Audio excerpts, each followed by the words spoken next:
All right, I thought I'd shoot one more quick video. I'm out here early before church. I have rebled the rear brakes on this, and I have readjusted the pedals so that when I mash the brake pedal, I get a good lock on these rear wheels, which is the way this hydraulic system sets up. Basically, this runs from the master cylinder through the system and back out to the rear brake, and it's working good. I'm gonna set you over here, and I'm gonna crank the car up. I got the back wheel up in the air. I've got the brakes locked on it now. I'm going to crank the car up. I'm going to put it in reverse. I'm going to ease the clutch out, and it will kill the motor, which basically, means that the brakes are sturdy enough to stop the car with that much pressure on it, which is the test that they kind of use when you go to get it inspected. They say put it in gear and try to move it, So you've got to have brakes that work good enough so that it won't move, so that the car won't move. Which is what we have right now. I've already got the brakes locked.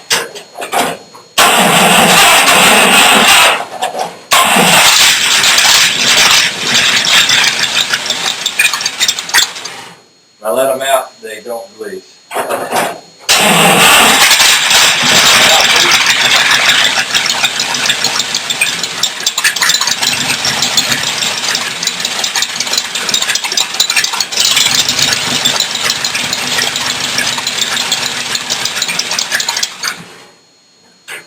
What I did there was released them, spun them, locked them back, and now they're locked. When I release the brake, they're free. So there we are. That's what we were working on for this morning. I'm out here early. Out here early before church, messing around with the hot rod. I've got some other thoughts in my head I'll go ahead and share with you. I was talking about sitting down low in the car, and I found this old board. I'd forgotten I had it that I used to keep in the back of here, and I'm thinking, well, that would be, if I made something up like this, I could swing it forward and have a little storage area back there to put a blanket or a jacket or something like that. I could pad this. Instead of buying a seat, I could pad this. I could take this piece of steel that runs across here and cut it and drop it. In other words, split it and bend it down so that my little fat bottom would sort of sit down inside there. I believe that would work pretty well, get me down about as low as I could possibly get there. I got this old sort of padded seat mat sitting in here to keep me from sitting right on the steel. And in all actuality, when I'm sitting right here, as far as location and everything, it's completely comfortable. Of course, it's not so very comfortable on my old fat bottom. But I mean, I sit in here just right. My feet go right to the right pedals. Everything's perfect like this. So I'm thinking if I've got that oak floor, and what I'm going to do later is put the oak floor in here. That's going to raise me up by an inch. I'm not sure how much difference an inch is going to make. But we may come to something different here. I might wind up splitting this big piece of metal here, dropping the back of it, and then remaking my floor. Stan's got a big piece of aluminum in his shop that he's offered to let me have or sell it cheap or something. And I was thinking I might wind up taking that big piece of aluminum and remaking my floor out of it instead of out of that oak, and then keep this little back piece here, as put a little back piece here as a removable thing. Anyway, that's kind of the direction that my thinking's going in this morning. Just thought I'd share that with y'all. Have a nice day.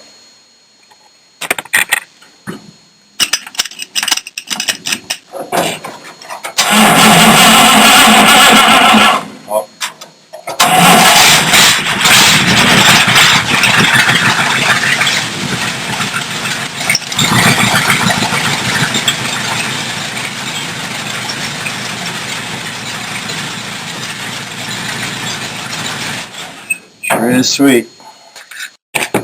I'll do one more little bit on as far as the seat location and the floor and everything. I went ahead and set the oak plank. I got this thing all set up with oak planks to make my floor out of, and it actually works pretty good. It looks pretty good. Everything lines up pretty good. my thinking was, okay, so with the oak floor, you're raised up about an inch. Is it going to make that much difference? So I went ahead and set this one over in here. And when I climb back in here, it doesn't. You know, that's still fine. I don't really need to be a lot lower than that. I suppose if I wanted to get fancy, I could take a grinder and grind out a little spot on the bottom of here. The main thing is I need to keep whatever I put in here for a seat nice and low.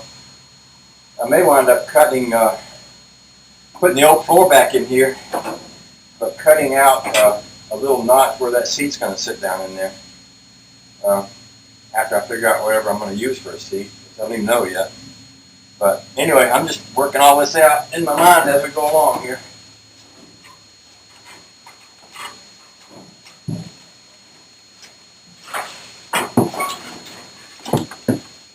Okay, here's the back of the speedometer. There's a couple of screws here that probably, you know, adjust that speedometer some sort of way, so it's probably better if I don't cover those up. Looking through my metal pile, I found this nice piece of metal right here. This is part of the bottom of a seat on some vehicle that I used to own, and it's got a beautiful hole in it right there for the speedometer cable, and it looks to me like it almost is long enough on the sides if I bent it down. It wouldn't take much of that. Wouldn't be much I'd have to add to make that work. What I'm probably going to do is mark my two holes where my two bolts would need to be, and I'll probably trim this thing down. It doesn't need to be that big, and then bend it and do whatever I need to do to make it the right size to fit right in there, and kind of go from there. We'll see what it looks like after I've done a little modification. I also want to think about these two screws. I'm going to try to design this in such a way that I can keep access to those screws available if I want to try doing any adjustments or anything. Although, probably if I was going to do that, you know, to be honest with you, I'd probably just unbolt it from the dash.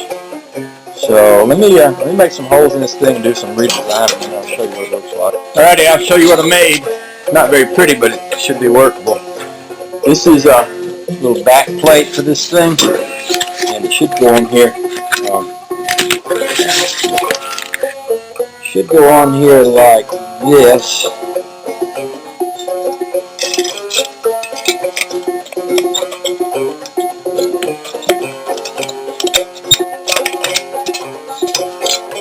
And see, these two little side pieces come up in behind the dash. When you tighten this up, it pushes this back and sort of snugs it into place. And you find me one more of these tiny little screws, and I'll put that thing into place. We'll hook the speedometer up and see what I think about it. Not very pretty from here, but none of that stuff will show from once it gets in the dash there, so it don't matter too much. Okay, she's all bolted in and snugged up now.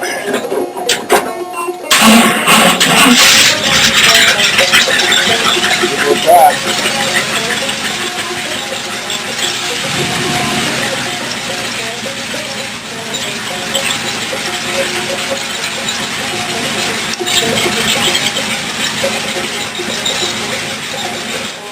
She works!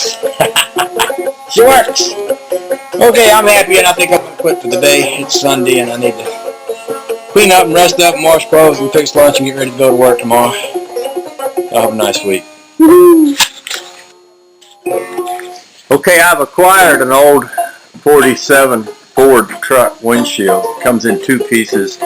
Here's the two pieces right here sitting up on top of the Rambler.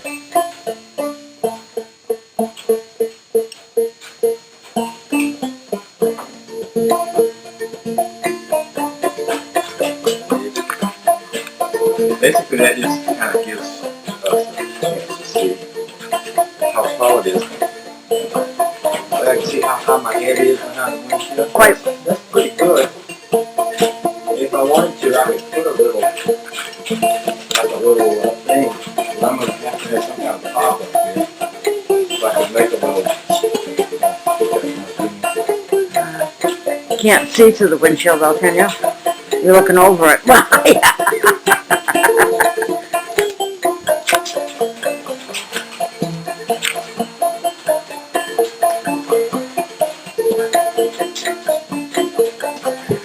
I think the way this fit is that it had a rubber seal that went over the windshield, and then the rubber seal, the other side of it, went over this notch.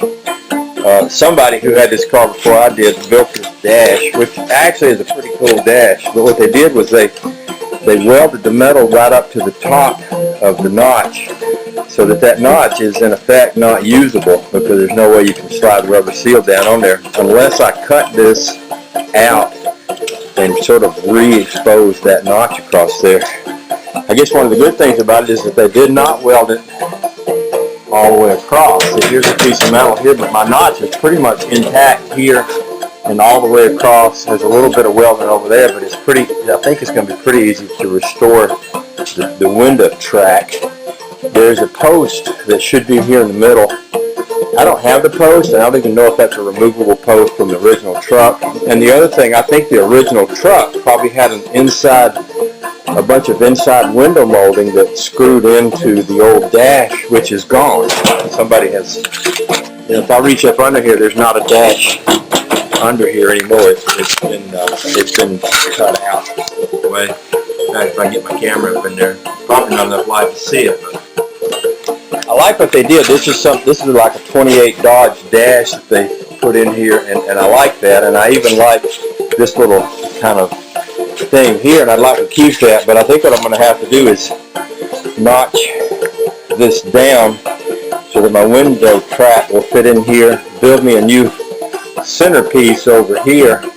Probably fabricate something to go around the top. When I sit in there, that windshield is about high enough so that if I scooch down a little bit, I can sort of get behind it. If I sit up real straight, I can look over the top of it.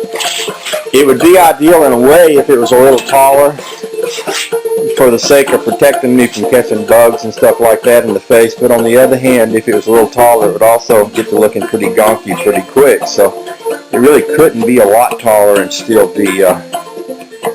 look cool. So, and I wouldn't want it to be any shorter, because then I definitely would be catching bugs and stuff that flies off the front tire and things like that. What I might can do up on top is put a kind of a little angled piece of metal to deflect whatever comes flying along at the top of the windshield. But those are all things I'm going to have to figure out, and that's going to be a pretty good project. I'm not going to start on it today, because the first thing I'm going to do is get the rubber piece that goes here, and I'm going to call the guys that took the windshield out of the truck and find out if that center post is removable, and if it is, see if I can get them to send me the center post, and maybe get them to send me the interior molding pieces, and then maybe with all of those pieces make it a little easier for me to figure out how to put something together to make that work. Of course, if I can't get that stuff, I'll wind up making it all, which will be kind of interesting and fun, although pretty challenging, but we'll see how that goes. Another thing it's probably good to do is go ahead and finish my wiring before I get the windshield in here, because right now I can reach that down through here, get to everything on the back of my dash, and reach over here and work on the front and back at the same time. Once that windshield's in the way, I won't be able to do that so much, and that's kind of high on my list, is to get all my gauges set in place, get all my wiring straightened up and pretty, instead of having it looking like a bunch of spaghetti like it looks right now. Have it all look kind of neat and organized, and get my little switch box in there and all that fun stuff. So I don't know if I'll work on any of that today. I got some other projects I need to do, but that's what I'm looking at and thinking about as far as the hot rod goes for right now, and we'll work from there.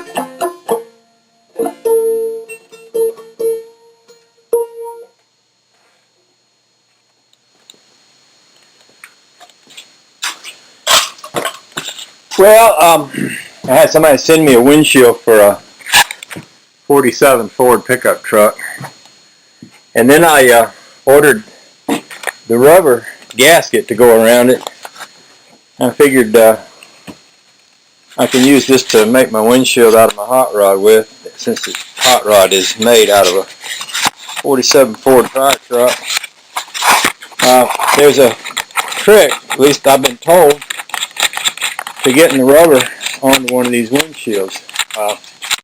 I can't remember who told me this, but somebody said you get a couple of oak sticks, like ice cream sticks, and you use them to kind of work the edges in. Well, I went and made me up a couple of nice little oak sticks to work with, and I'm just going to set this thing right here and work on trying to get this rubber around this windshield, and then I can once I clean out the metal strip where the windshield sits down in there, I can actually sit this down in there and I can join this part in the middle, which will help me figure out where my center post needs to go. So I'm going to sit y'all down somewhere. I got this sitting on the back of the Rambler. I know it's not the best workbench in the world, but it's not the worst either. And I got a blanket on there to keep it protected. And I'm just going to let y'all watch me wrestle around with that windshield a bit.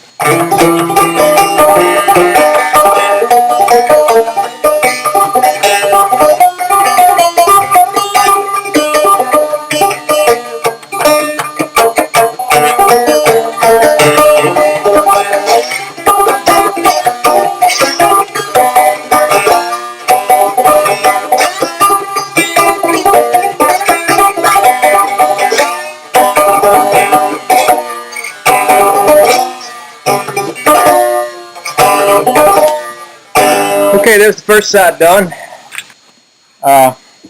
Cool. And we'll go get the other side and do it. I think that once I get this sitting down in the track, it's going to kind of almost be self-explanatory. It's going to tell me what it needs to have done next.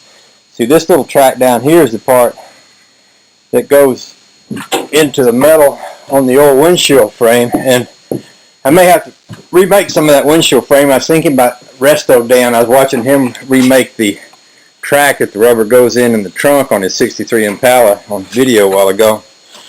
This might be kind of like that because part of this is destroyed and welded. And I'm going to cut this weld loose and get this, save what I can of this track and maybe recreate some of it. So, but once I can slide that windshield into place, I can come out here, build my center post. I think it will all kind of fit together.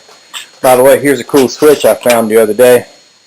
I'm going to use that somewhere in the hot rod. I hadn't figured out where yet, but I just took one look at it and I thought, that's just wicked cool. I'll have to put that somewhere in the car. So anyway, I'm saving that for when I get ready to do some wiring. So anyway, I got one done. I think I'll go ahead and do the other.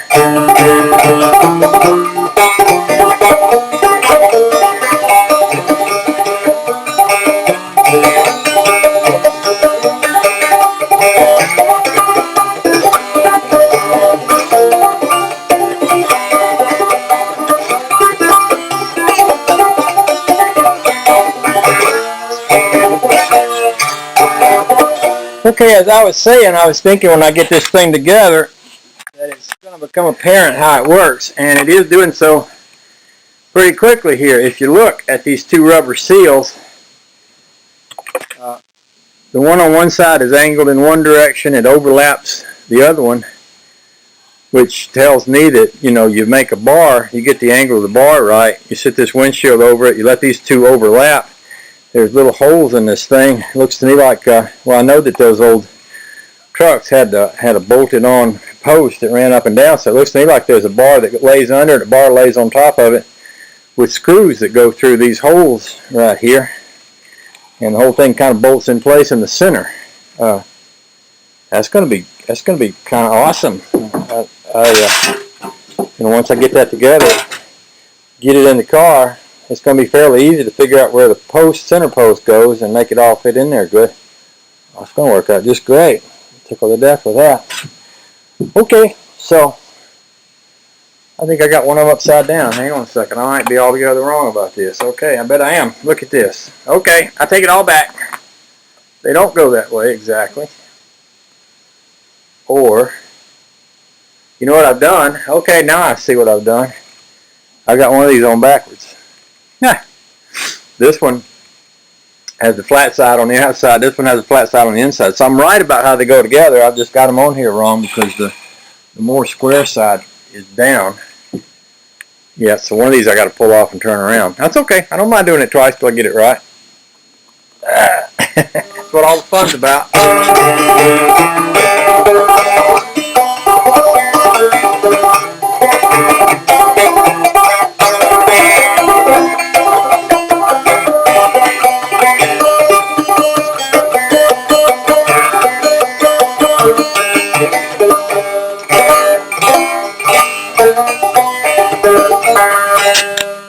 Okay, then that's done. Sweet. Alrighty. Well, I hadn't worked on the hot rod in a little while. I've been spending a lot of time upstairs getting that bathroom finished. So I'm kind of excited. I think this weekend I'm going to be able to spend some time out here messing with this. And I'm all about that right at the moment. Let's see, y'all. What we have here is an old A model hood. I am thinking that rounded off part of that hood there would make a good transmission hump for my hot rod. So I'm going to bring that in there and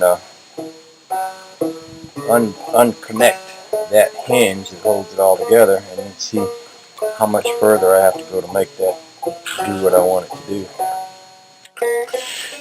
Well, there ain't all that much left holding that thing together, so I'm thinking if I'll just pop that apart right in the center there, and then maybe run a cutter down right along the inside of that hinge on the other side.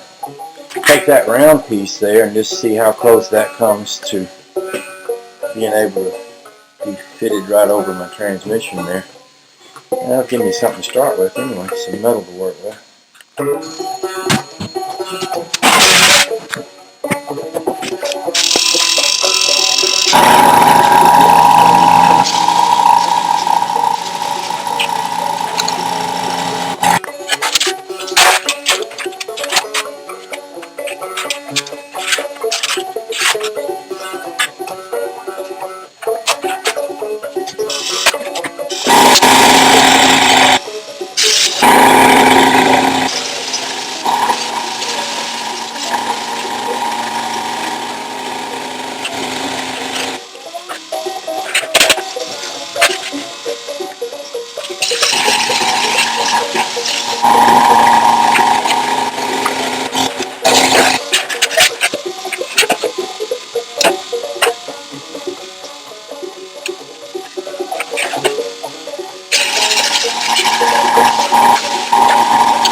Okay, there she is, kind of roughed out. You know, this is beginning to feel a little bit like a work of art or something.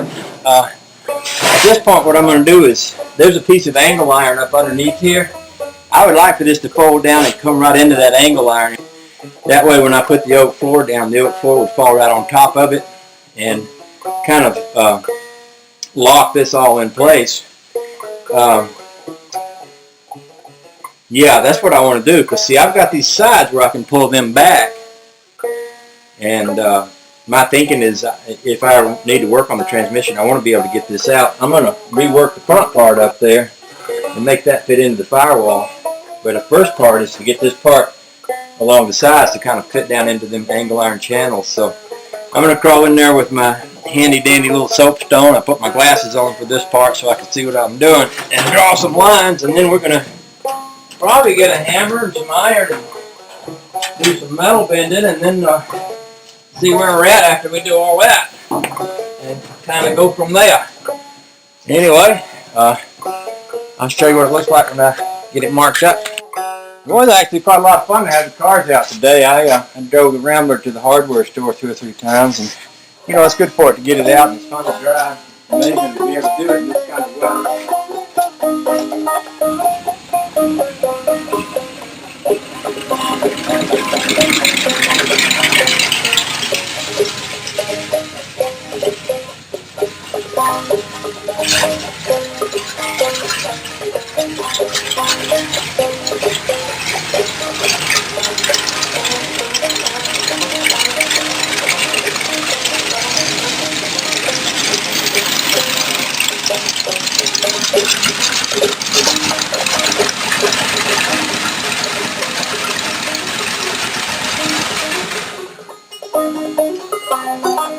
when you thought all fun was over? This is the, you know, this thing's got an oak floor in it, and I've notched this out for this gizmo to sit up through the floor. So what I'm going to need to do now is take me I don't know what I'm going to use, maybe my saw or a router or something. I need to notch out the back of this piece of oak for these lines to run up under the floor there, so that this floor, when it sits down under, won't be crushing that. So what I'm going to do is just take my little handy dandy magic marker here, just kind of mark where that line goes and where it comes back, and do the same thing over here. And then what I'll do is I'll take that in there and take it into the wood shop and give it to work over, and then come back and see what I think. Okay, I'm going to call it a day. That's not completely finished, but we're getting close there. Basically, I notched out under here so these lines run up underneath, and I've notched out all around this thing for the fittings that stick out on either side of this thing. So we're just about there. I'm going to leave it alone for the rest of the day. Come back maybe tomorrow and work on it some more. But I'm happy. I'm happy with my day's work. I'll call it quits for the day, and we'll come back tomorrow. We spent a good bit of time kind of refitting the hot rod for Josh yesterday.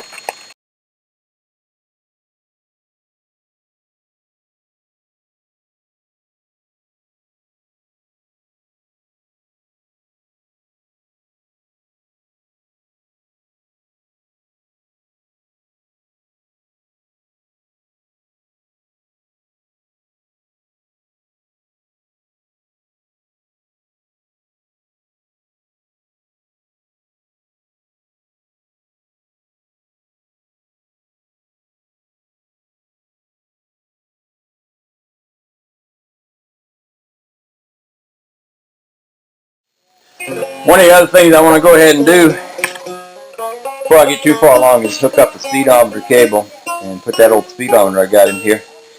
The speedometer cable ain't going to fit. I've already figured that out. I ordered kind of a regular old universal plain old run-of-the-mill type speedometer cable. It don't fit that little gear thing that comes out of that transmission. I'm thinking about trying to refabricate the end on that thing and make it work anyway, because that's the kind of guy I am. I might work on that a little bit later today. Would be kind of fun to have that old big speedometer in there. It's a pretty thing. Let me get it. One of the reasons I bought it is because it's a good old-fashioned speedometer, and it literally is old-fashioned. I'm willing to bet this thing is circa World War II or so. Let me get that right in there. And I got some other gauges that kind of match that. I'm going to be styling, ain't no doubt about it. I'm going to be styling. Okay, this is cool. This is how a speedometer works. There's a cable that comes out of the back of it, and there's inside of this little hose is a wire cable. And when that cable turns, the speedometer turns. I'm going to try to spin it with my fingers. You see the speedometer jump when I do that with my fingers? That's all that makes it work, is the transmission turns that. And what turns it is that on the transmission there's a gear that goes into the transmission gears. It fits into this piece right here, which goes into the side of your transmission. There's a couple of clamps down there that hold it into the side of the transmission. There's the spot right there. You can really touch your oil. And then this connects over it, and that cable goes right up in the end of this. Now the thing I was running into with this thing, I'm going to set the camera over here and try to talk about this while I'm showing it to you, is that I couldn't get the cable to go in here, and it would go in so far and stop, and I thought it was a different size, but when I looked at this, I didn't see any kind of shape on the end of that, and I was thinking, why? What's going on there? Well, I looked in there and it looked like there was something in there, so I took my drill and drilled down in there. A bunch of crap came out. I think maybe the old cable, part of the old cable was down in there, so I was able to drill it out, which allows me to get this all the way on there, so that when that turns, you can see the speedometer there, that's working. So that's excellent news, because basically all I have to do is put this all back together and put it back in the transmission. and hook the cable to it, and then run the cable up and hook the speedometer to it, and now it's working good. So I'm going to put it all back together. Okay, I'm going to give that speedometer a test run, and I've jacked the back wheels off the ground here so that I can rev this thing up a little bit.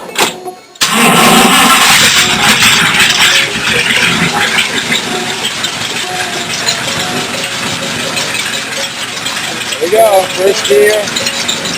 I'll be on the second gear.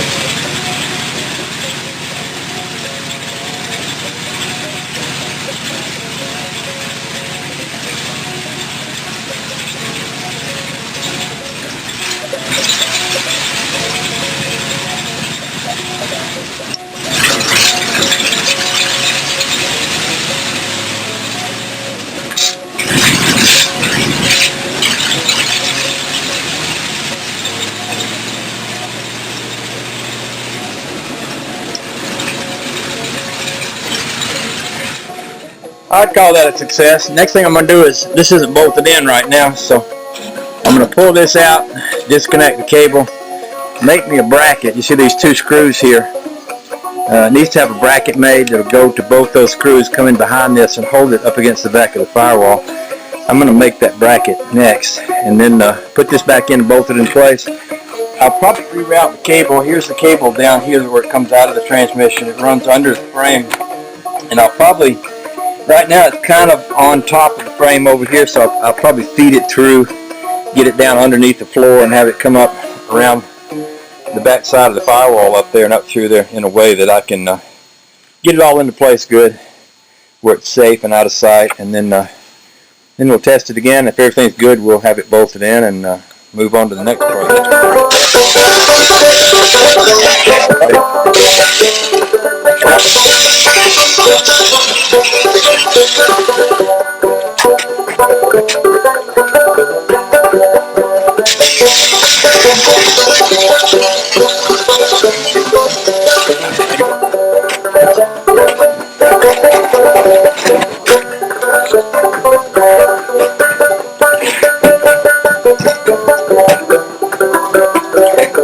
Look at that.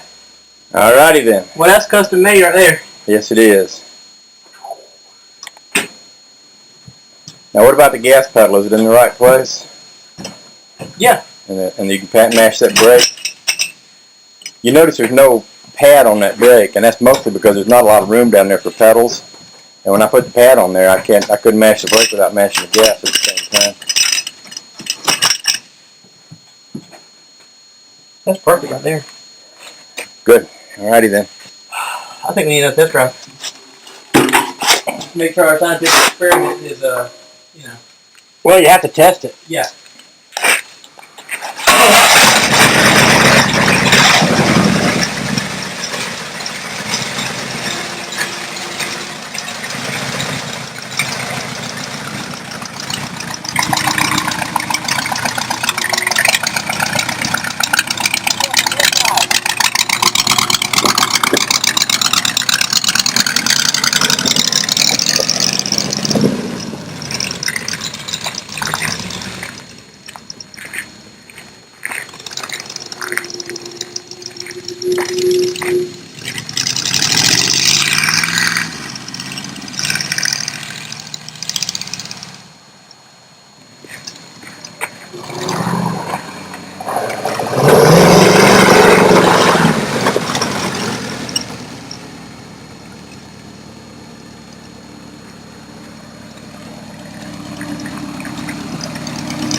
Pretty darn cool. All good?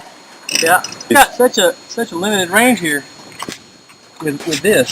Yeah. In between here and here. But I'm making it work. But like over here, I found that I was What I was doing the other day was having to find a about I was having to find a gear. You know, I couldn't get in the third. And I just wiggled it as I was bouncing around, and I found it and took off. You do have to kind of find some gears in it. Yeah. That's what I wonder if I could sit differently and do that with if I could do well. We could bend. We could try heating this and bending it, because see, this is the part we can't adjust. This is the part that's hitting you. Is the part that comes right out of the transmission. Yeah.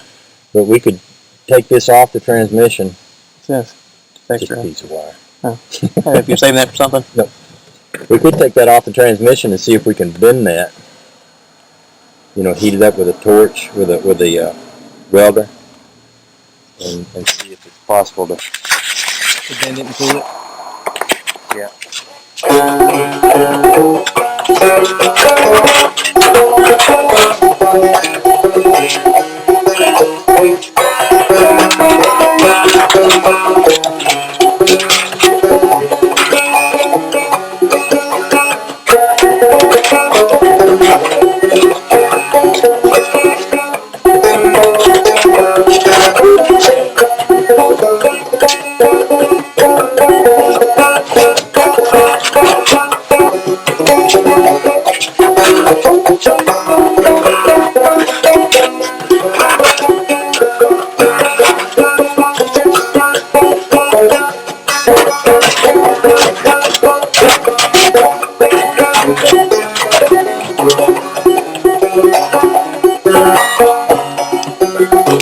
Dang, look at that.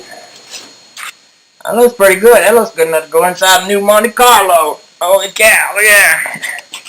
Woohoo! Yeah, I'd say that's a good place to start from. What I'll do now is I got a whole stack of old tags. I'm going to take them old tags and work on that part up there where the little fins are sticking out. Bring them all sort of together. Probably what I'll do, if you look right up through the steering wheel there, you can see that angle iron up in front of the brake pedal. Kind of angles there. So probably what I'll get in there is get in there with a hammer and kind of beat that piece of metal to make it fit right in there. And then pull it out. Maybe I'll do something similar on the other side over here. And then I'll use my tag plates and I'll put them on there to bring this all to some consistency. I got to get all those wires and things out of the way, and that's one of the things on my list, is to actually do some wiring. And right now there's a bunch of loose wires and stuff hanging down here that needs to be cleared up. But heck, that there's a pretty good start on a thing. I think that'll work good because my floorboard is going to fall right down in on top of this piece of metal inside this piece of angle iron. And I think that'll hold that in place good. This goes right between these two parts back here. The 1-inch floor is going to come to right in this area. I might do a little bit of working around on this end once I get my floorboards in place, but all in all, I think that's heading us certainly in the right direction. I'm happy with that. So let's get in here and do a little hammer work and see what we can make that look like, if anything. That can sit outside of that.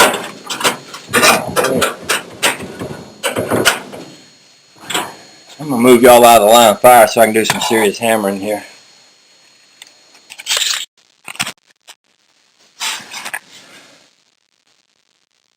Well, I think that's pretty good for guesswork. That's got me moved a long ways in the direction that I wanted to go with this thing. I'll keep working on that till I get it perfect. Well, I guess the other test that has to be done is I have to get in there and mash on the pedals and see how it all feels. So let's do that.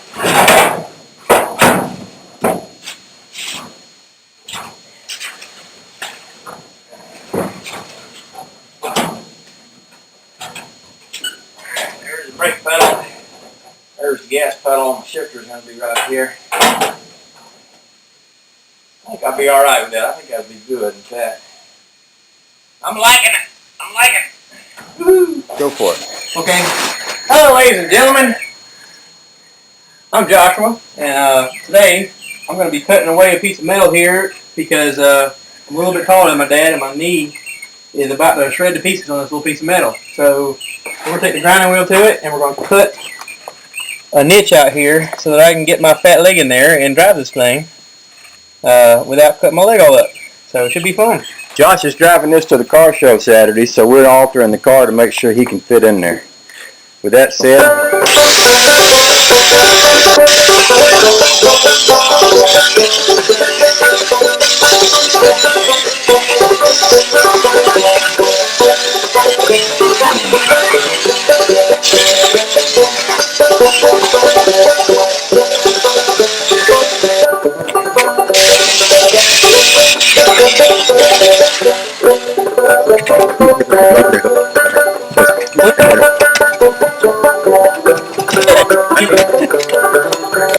okay, you want to explain what you're doing now? Okay, so we cut this twisted piece of metal away from here so my leg will fit in here.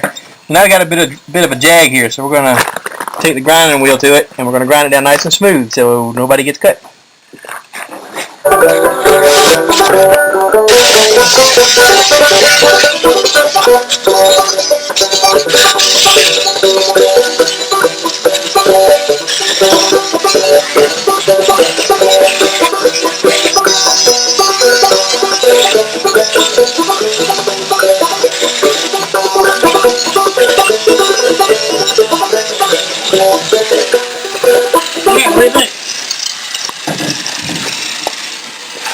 Got a nice big line here, and I shouldn't nick anything there. I don't know. Well, the best way to tell is to have you sit in it. Let's try it out, right? Yeah. Let's see if we can get that tarp out without spilling all that ash, and you might want to unplug the light and move all the junk out of the way first. Okay, now we go for the test fit. Talk about custom made. It's custom made like a pair of shoes, ain't it? No more bumping. No more bumping. That's good to go.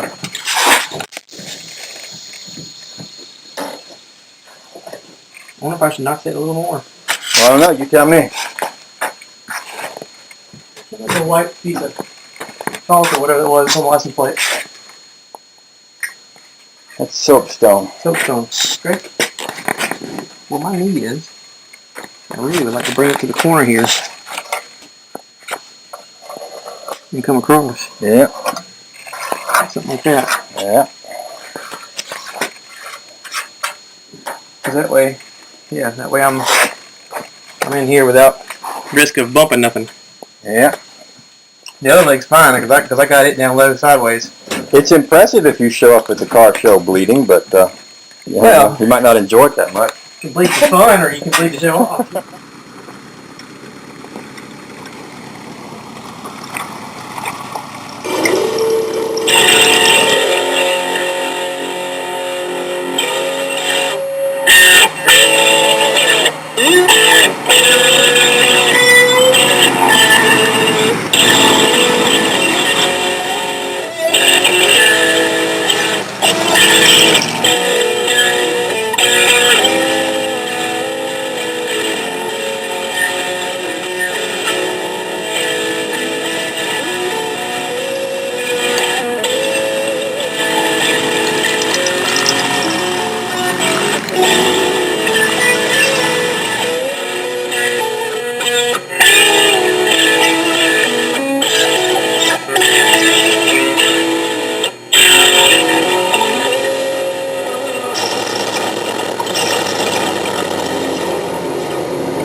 I was going to set me up a toolbox to go in the back of here. This little baggie right here is one that somebody gave me. Inside of here is a cloth. This is actually kind of a tarp, but it's a soft kind of tarp. This was one of those shade tents that people put up when they go camping, and I was at a campground, and I guess the wind had blown somebody's tent over and smashed up all the rods, but the tops still looked pretty good. They threw it in a dumpster, and I drug it out and brought it home. So I thought, that'd make a good tarp, good thing to throw over a car. So I packed it in this bag that somebody gave me and shoved it up in the back of my trunk, because you might notice I ain't got no roof on this thing, and if it gets to raining and I'm sitting in it, I'm going to get wet, and plus I'm going to get rain all over my motor and all that stuff. So I thought, well, that tarp would be wicked cool. If it did rain, I could just stop and throw that tarp over me and the car and the whole thing, just sit them there till it stopped raining. So I threw that in the back of the car here. So that's emergency provision number one. I guess emergency provision number two might be some basic tools on a toolbox. I've been looking around trying to figure out what to use for a toolbox because I wanted to use something kind of old-fashioned-y. I got this red one over here that looks pretty old-fashioned-y. I think I might clean it up good. Of course, I got my standard old Craftsman toolbox back here, but it's a little on the biggish side. Where is it up there? See it up under there? Yeah. I was sort of liking something smaller. Of course, I got a bunch of these old fishing tackle boxes that I picked up here and there.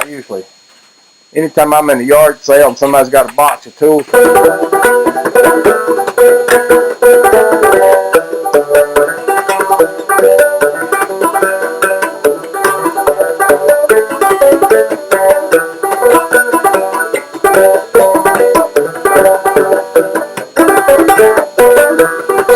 I usually buy it, but I don't know. I'm still trying to figure out what would make the best optimum toolbox to put in the back of my hot rod, but I'll work along and think along on those things, and we'll come up with something.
Alright, ladies and gentlemen, we just drove it and found that both mine and Dad's knees are hitting between the steering wheel and the shifter. So we're going to try and heat this up down here and bend it, and probably make some adjustments up here so it'll bend back the way we can shift properly. But that's going to be our project. So we snatched the carpet out of here, and we're going to let Dad take it from there. I'm just going to help out.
Okay, what we've done here, this thing used to come up and come out like this. Now it comes up and it goes over there. That up there is hot, by the way. I'm telling you that so that you get some water on it, it'll cool it off. Well, I don't want to cool it. Okay, now we want to readjust the shifter. So what we're going to do,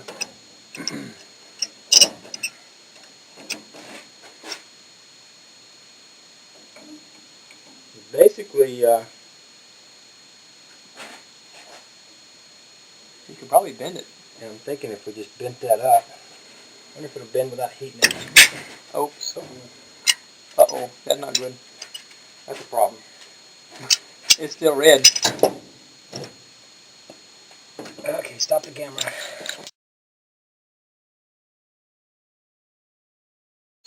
Here's an update on the shifter.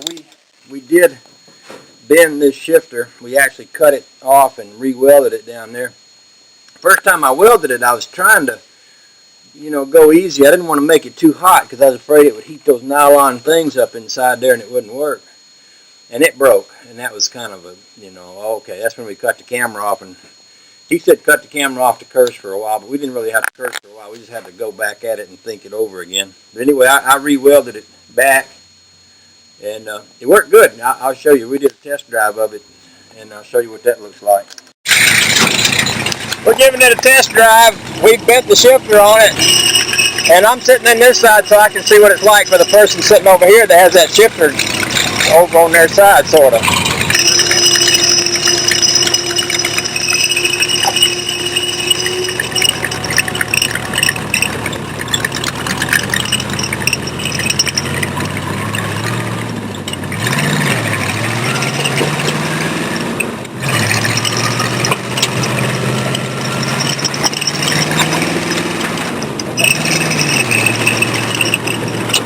That's good, ain't it? That's pretty good. That's awesome. All right, watch out. Let's leave.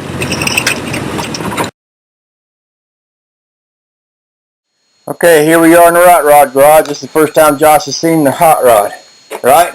Yep. Well, first time since it was a piece of junk. Last time I saw it was in the yard, and it didn't look anything like this. Yeah. Not that it's not a piece of junk now, but it's a piece of rolling junk now. Yeah, it's a cool piece of junk.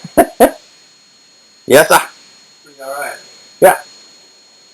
Well, you want to jump in there and see if it fits you? Yes, sir.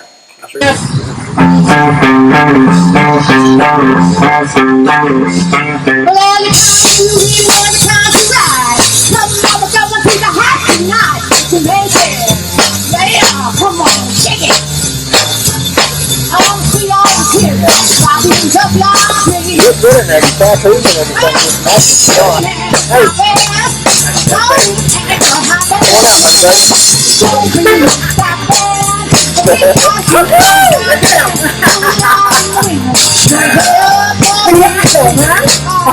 Let me just throw it in there with this big old crap there. And there's a button there to it.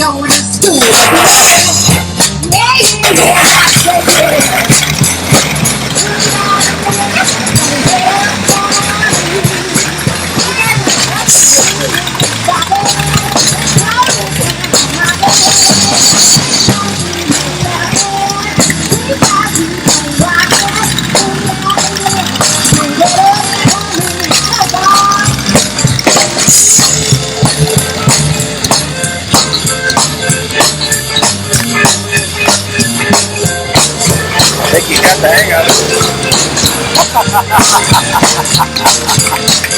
I think you got the hang of it.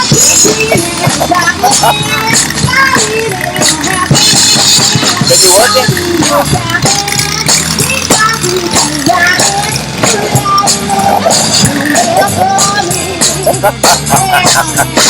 Is that where the gas pump is? Yeah.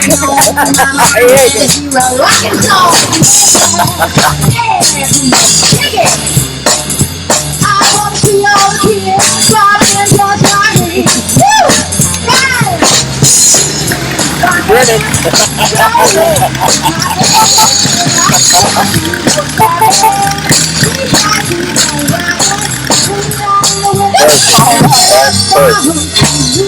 Alright.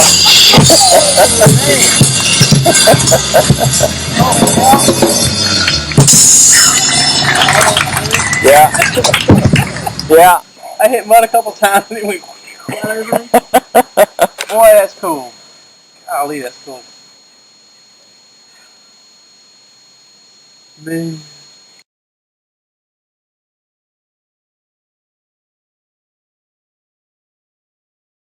Okay, I went out to the steel pile out back, got me a couple of these bed rails, took a little piece of one and welded it up in here, which gives me a lip. I can now tack screw this in along the bottom, tack screw it through this ridge right here to support this thing so that it's all in there nice and firm and well attached to everything. Do the same thing on the other side, and then I'll be ready to close up the front. And like I say, I think I'll use tag plates to do that, and then I'm going to invent something back here. I haven't quite figured out yet what I'm going to do to allow me access to my gas tank. All in all though, I'm liking it. Okay, there it is. It's in there, and I guess the next thing I need to do is figure out what to do in the front and in the back. Like I say, I'm going to need some kind of little door to get to my gas tank, so whatever I put in the back, I'm going to need to hinge it. I think what I'm going to do is just go down and look around in the metal pile, see what I can find, and kind of take me some measurements and go from there. Well, while I was messing around with my trunk lid here, I think I made some pretty good progress. I'm not through with it, but dang, that's a good start.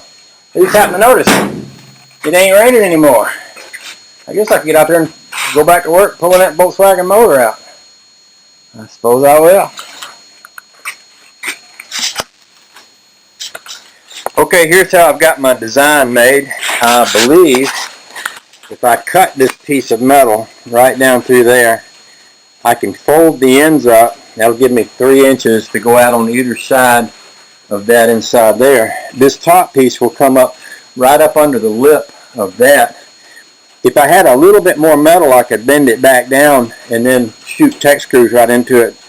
But I don't want to lose the 3 inches I have on each side here. So what I'm going to do instead is I'll weld a piece of metal along the top, and then what I'll do is I'll Tex screw that in place, top and bottom. In other words, I'll shoot Tex screws into it along up here. I'll do the same thing down there. That way, if I want to take this thing out, all I got to do is pop out the Tex screws, pull the side panels out, and pull this up, and then I'll have it out of there. I like to keep things where I can get them apart in case I want to work on the car. And I built this car all the way through so that I could dismantle this thing, take it all the way back down to the frame, sort of dismantle the floor and the trunk space here, and get to all the mechanical stuff in order to work on it. I'm real big on wanting to be able to get things apart as easily as I get them together so that I can work on it. So that's the plan.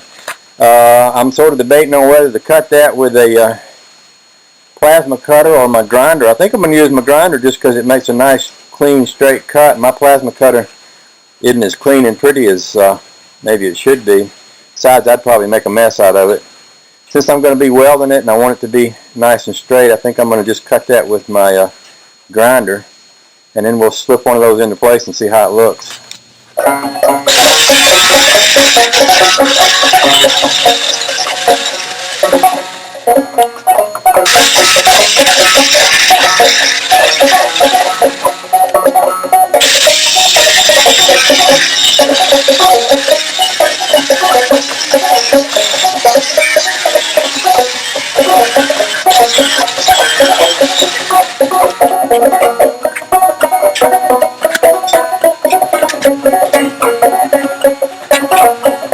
Okay, after a lot of hammering and bending, I've got one side made. I like it. I think it's just almost perfect. The only thing I need is a little lip on the top, run some Tex screws through to attach the top side. That's going to, it's almost not even necessary to do that, to be honest with you, but I think I'm going to, because that's what's going to sort of attach the whole thing into place there. I'm going to pull that out so you can see what it looks like.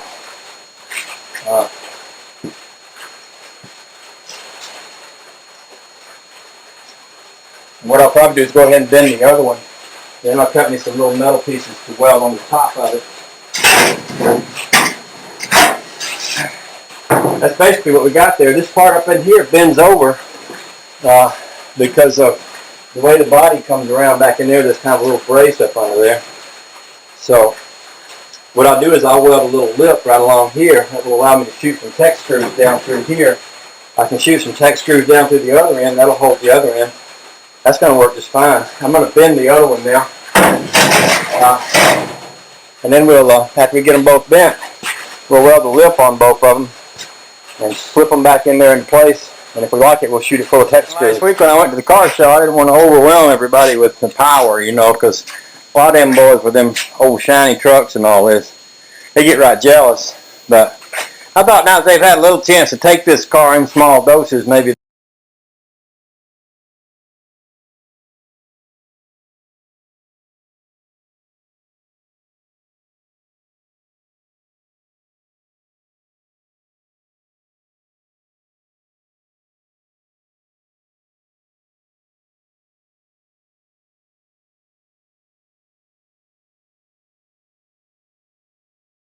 Well, I got company up today, so I thought I'd take them for a ride in the rat rod.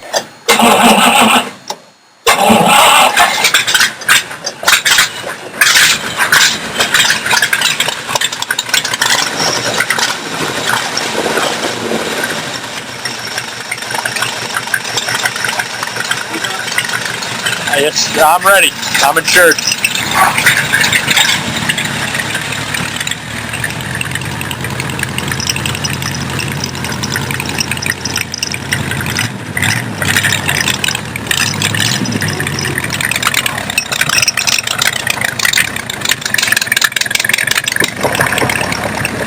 Better since we got a floor, don't you think? Oh yeah, there's definitely a lot to see for the improvements. Now my feet aren't balanced on that little angle iron. Yeah. And now there's a windshield, so I'm not going to eat dirt when we drive around like last time.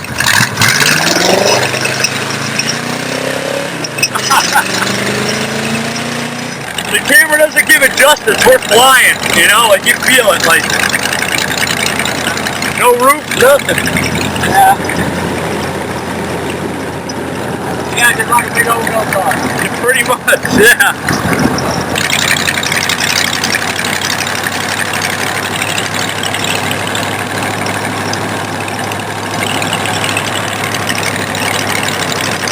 Over here, nice little farm, lake on the other side of the farm. Yep.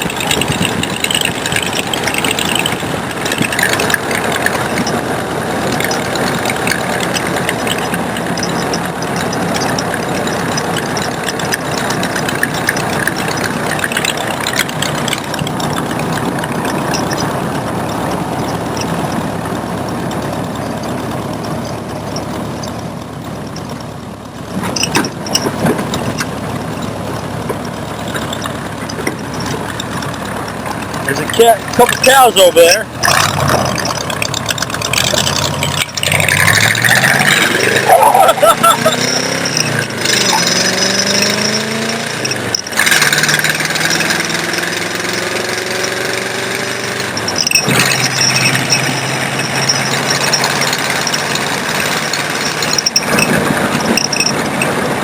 You want to go faster?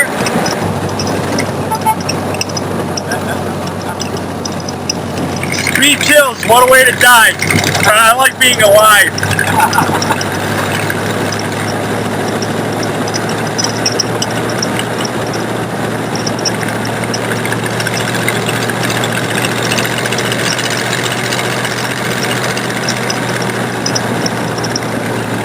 I don't know if you noticed, but I've been hanging on the whole time right there. Like knuckles? Yeah, I'm not letting go.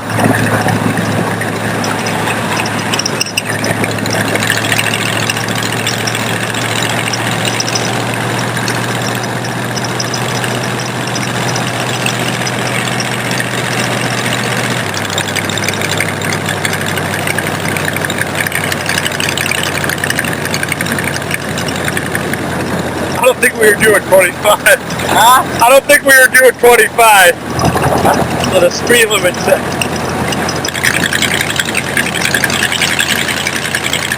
It's awesome.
This is Baby. She's in the Rambler, and we're about to go to our first car show. The two of us. She's going to take the Rambler. I'm going to take the Roadster. All right, this is us going down the road. I don't know if you can see Trish back there in the Rambler or not. She's smaller. Yeah, maybe that's better. It's a beautiful day. We're off in the car show heading for the coast. We're going through Rockland. We come up behind an old Dodge sedan. That's kind of cool. Got the Dodge sedan leading us into the car show. Got Trish back there in the Rambler. This is awesome. This thing rides like a 2-horse wagon. I think the front end feels real good. But, at some point I'm going to do a little work on the rear springs. They're a little stiff. I decided I'd go ahead and put my goggles on. They seem to work pretty good out here. It's a lot better than having my hair beating in the face. And they don't blow off like my hat does. I tried wearing my hat and the wind won't pick it up. The other day I was going down the road, wind blew my hat off. I had to turn around and go back and pick it back up. So this ain't too bad. I think it's a good look. Don't y'all think I'm extra handsome wearing this? There's Trish back there. I know she likes it. She's on American for my hat, you know. It really amazed me the amount of attention that the rat rod got. There's not any rat rods up here. This was probably the first one anyone's seen in this area, and people were all over it. I was amazed at how many people came to take pictures and look at it and ask questions. Even the people who run the museum were coming around. They were extraordinarily interested in it. You know, it's just we wasn't planning to stay that long, but it was so much fun. We stayed a long time and actually won an award.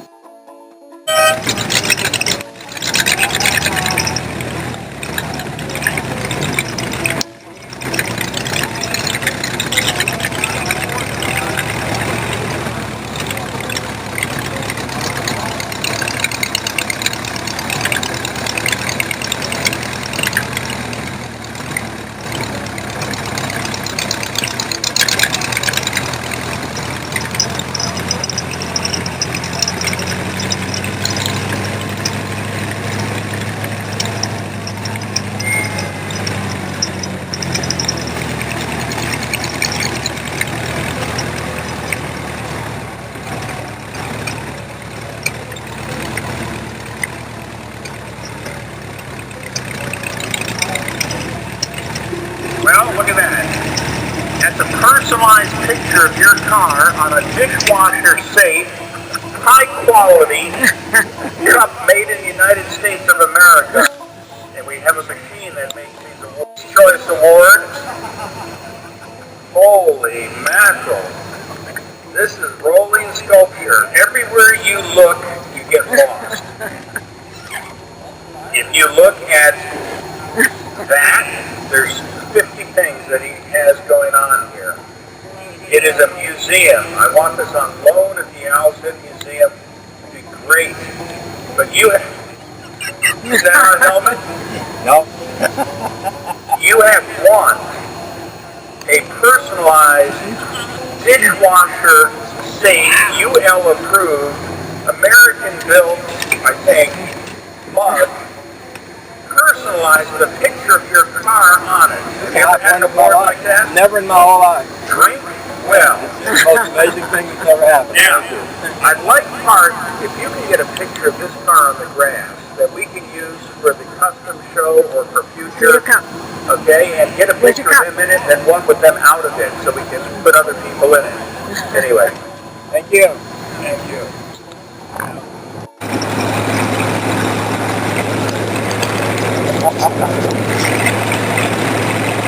Well, we're on the way home from the car show now. Who'd have ever thought that we even won an award? The car's driving great. I'm just happy as I can be. Chris is following me back there in the Rambler. Life is good. Hallelujah.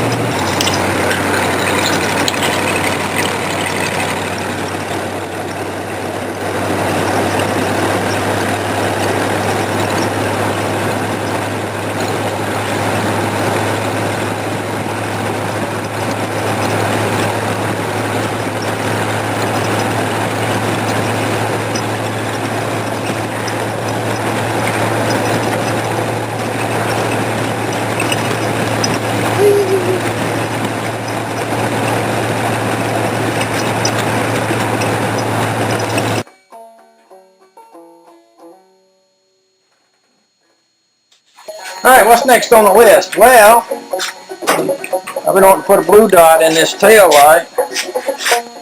And I got one. Here they are right here. All I got to do pretty much is make the right size hole in this plastic lens. And the way you do that, the way I did it last time, is I got me one of those roto bit things. Put it in my grinder. I held the lens very carefully, punched a hole in the middle, and slowly went round and round till I got it just right. Then I stuck the blue dot in there, and then I siliconed it all up. I suppose I could do that tonight. I suppose I could. Maybe I will.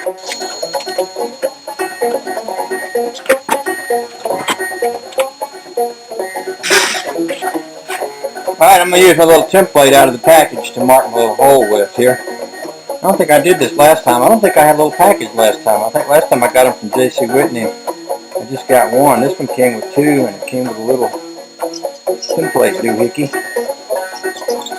So, I'm going to just kind of use that to make a little circle. It gives me a rough idea of about where I want it.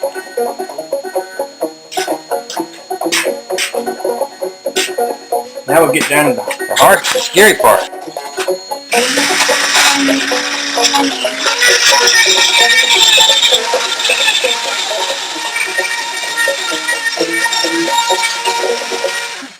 Okay, let's see how close we got to it. The way these work is they just push in there, and then you twist the little doohickeys. Oh, look at that. Ain't that pretty? And then after you get it in there, what I did with mine before when I did it, is after I got it in there, I just took me a little silicone, shot a little silicone to it around the edges. My hole's a little rough here, but I think it'll still be alright. I want to press this down in there pretty good. Now I get my little handy dandy pliers out here. I like it so far.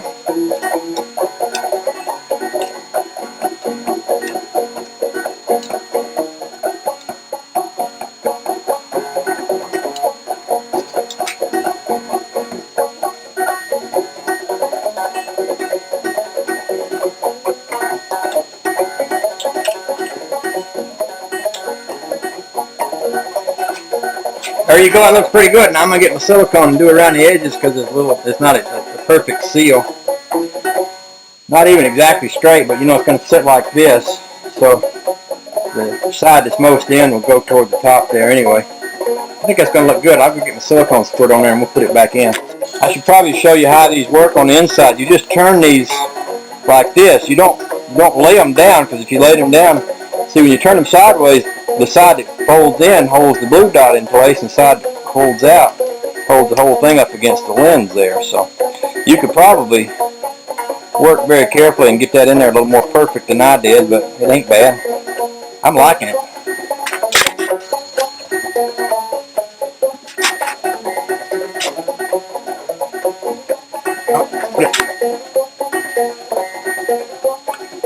Okay, there, she's all done. I'm going to hit the brake lights and see what they look like now. Since I can't hit the brake lights and stand back here at the same time, y'all have to just tell me what it looks like. I'm just joking. Actually, I got an old broom handle I stick over in there and prop it on the brake. That way I can sort of wedge the brake on and then come to the back look at it. So that's what I'm going to do here now. Broom handle, get right down in there to the right spot. Wedge it up here against the back of the seat. And then, woohoo! Look at that! Just look at it! I don't know if y'all can see the blue dot from that angle. I can see it real good. In fact, I think it looks real good, but you might not can tell. When I look through the lens, I can't see it the same way I can from out here. It looks honking. Absolutely honking. Well, it just looks so bright. There you go. You can kind of see it when I get the right angle. That looks like pretty good. That blue dot looks real pretty. I was careful not to get silicone over in there because I wanted that blue dot to be nice and dry. And it is. Looks good. Wicked. I told this before, but I'll tell it again. Back when I was just a little kid, old enough to be in long breeches, I seen a 40 Ford coming down the road one day. And 40 Fords had tail lights on them that looked about like sergeant stripes. And this one had a set of blue dot tail lights. And the guy hit the brakes and them things lit up. I said to myself, oh man, that is the coolest thing I have ever seen right there. So I make sure I got blue dots in all my hot rods. I put these in. I think I did a little neater job on these than I did those back there. So here I am. I got my blue dots in the hot rod. I got my shielded headlights on here, and I got my blower all hooked up, ready for big action. So it's gonna be good. It'll be wicked good, all right.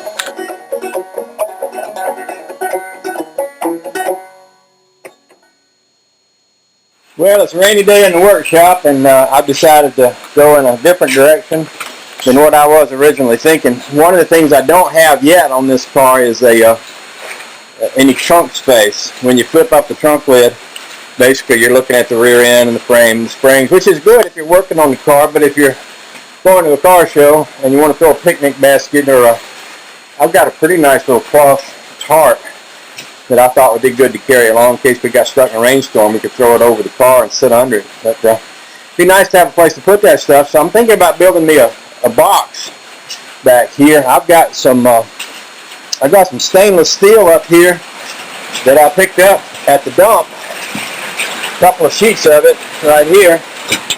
And I've got this big sheet of aluminum that I got from Stan. And I'm thinking that would work pretty well to shape up my box with. I've also got a stop sign. My neighbors have figured out that I collect old car memorabilia, stop signs, and all kind of street signs and things like that. So they've taken to giving me stuff. Now I'm thinking, well, I could build my box on each side, have that be removable, and then this part where the rear end needs to bounce up and down, I can raise that a little bit, then put my stop sign right on top of that. So when you open up the trunk, the stop sign will be sitting right there. And then I don't know, I'd make an interesting little trunk space. That's what I'm thinking. So I'm going to work on that. And I've been watching YouTube, and I got a friend named Barney down in South Carolina, and he's smarter than I am. He always kind of fabricates up his ideas out of cardboard and makes sure they fit, and then he cuts them out of metal and welds them into shape. And I'm thinking, dang, I ought to be smart like that, because I just tend to get an old piece of metal and start hammering on it so I make it fit. And sometimes it fits and sometimes it don't, but I'm going to do this the Barney style and try to do it the right way. I'm going to make me some little cardboard templates and then cut my metal and then see how I can put that all into place and make something work. So that's the plan. Okay, here's plan B. It's funny how some people create one way and some people create another. So I bought that piece of cardboard out here and it's just sitting there. Meanwhile, I'm sticking the metal in there and thinking, okay, where do we go from here? Well, here's what I'm looking at. I've got the front part of the metal sitting up on a piece of 2x, which raises it up in the front 2 inches, which makes it fairly level and which gives me clearance over the rear end. The back of it back here is sitting on the little braces where the gas tank mounts. There's a little brace that sticks up above the frame about 1 inch on each side. And I'm thinking if I took that other piece of metal and made me a piece that would kind of come in at an angle and then come up and then come back at an angle, and then I Tex screwed it in along here and Tex screwed it together down there, then this would sort of sit in here. It would make this a hair wider on both sides if I got enough metal to do that. And that would pretty much get me covered as far as having the space here. All I'd have to do is engineer something back here. See, my gas tank sits right here, and I need to get access to my filler cap. So I'm thinking, well, I could put me a little door here that would hinge, have it where I can raise my trunk and then hinge that door down and fill this up and then hinge it back up. But I guess the first thing to do is to figure out those sides and cut and bend that metal and get it into place, Tex screw it all together. Once I've got that done, I'm kind of going to have me a trunk space. It wouldn't be tight. In other words, if I threw my ink pen in the back of there, it'd probably fall out or something like that, and it'd probably get a bunch of dust in there unless I seal it up along the back of the cab, which I could do. I could take something like old car tag plates and, put up in there, bend them and connect them there, and that would work good enough. In fact, maybe I could take an old car tag plate to make my door out of, something like that, kind of keeping true to the tag plate usage that I've done on the rest of the car. That might work out pretty cool. Another thing I'm thinking about doing, and I'm just going to go ahead and share this now. When I mounted this tag plate, I wanted to put one more here because I don't want you to be able to look through there and see the springs and the traction bar and all that. I want the body to look like it sort of fades in behind the tire. On the front of this old Volkswagen, I've got, well, on the front and the back, I've got a set of antique plates. It says Antique Auto on it. And I thought it'd be real cool to get those plates off and put them right here, so it would say Antique Auto right here. And if you're walking by and you're looking at that, you'll see that. It kind of, I mean, let's face it, it is an antique auto, and to be using an antique auto plate there just strikes me as the right way to go. So that's something I'm thinking about doing. But I'm not going to get carried off on that. I'm going to stick with this for the moment because I'm liking where we're going with this. Yeah. And I was talking about using the stop sign I got out there. I might still lay it in the floor of this thing, but I don't think I'm going to use it in the actual construction, at least not yet. We'll see how that goes as we get along here. Okay, here's what me and the Zacamicator have on our minds tonight. I got these little lights the other day, these little parking lights, and they have visors on them. And I got thinking, wouldn't it be cool to have visors on here? Got looking at 63 Impala's Nash, and he's got visors on his. And I thought, dang, how cool is that? I ought to make me some. So I've been looking around for something to make some out of. And I ran across, oh, where'd I put it? Here it is. Ran across this old coffee can. I was looking at this coffee can. I was thinking, well, heck, I could cut that in the right shape. Probably trim that back end off, fold that front end under, cut that thing and sit it on here. And that would probably, I could probably make a visor out of that.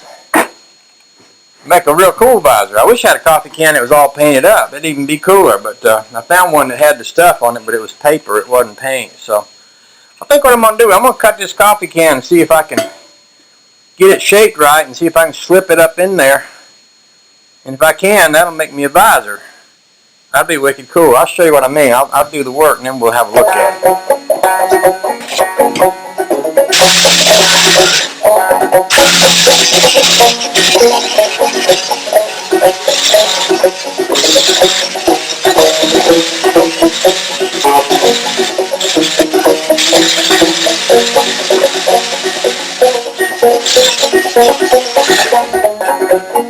Alrighty, I've fashioned me up a couple of rough little visors. I'll take the sharp edges off from on my other grinder over there. But I'm thinking if I work the end of this so that it go up inside there, I'd have me a couple little visors. You know, them things cost about $22 on eBay for them all shiny ones, and I don't like all them shiny ones all that much anyway.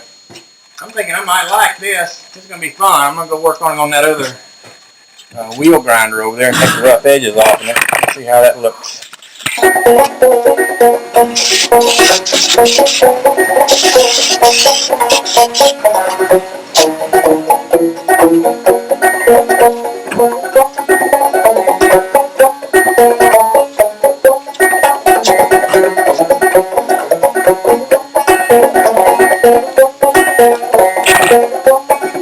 Alright, here's what I done did. I done bent the edges on the back side of this so it sits inside this little ridge right here. And then the headlight goes up inside of that. And then when I tighten that down, that should snug in there just about like this. Heck, that's going to look good. I don't care. I don't care who you are.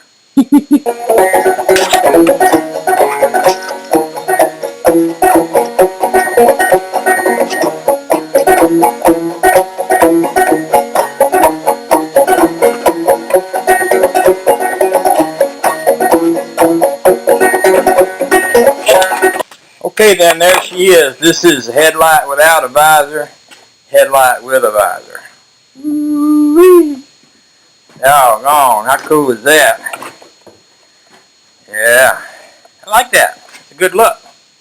I'll put one on that other side now.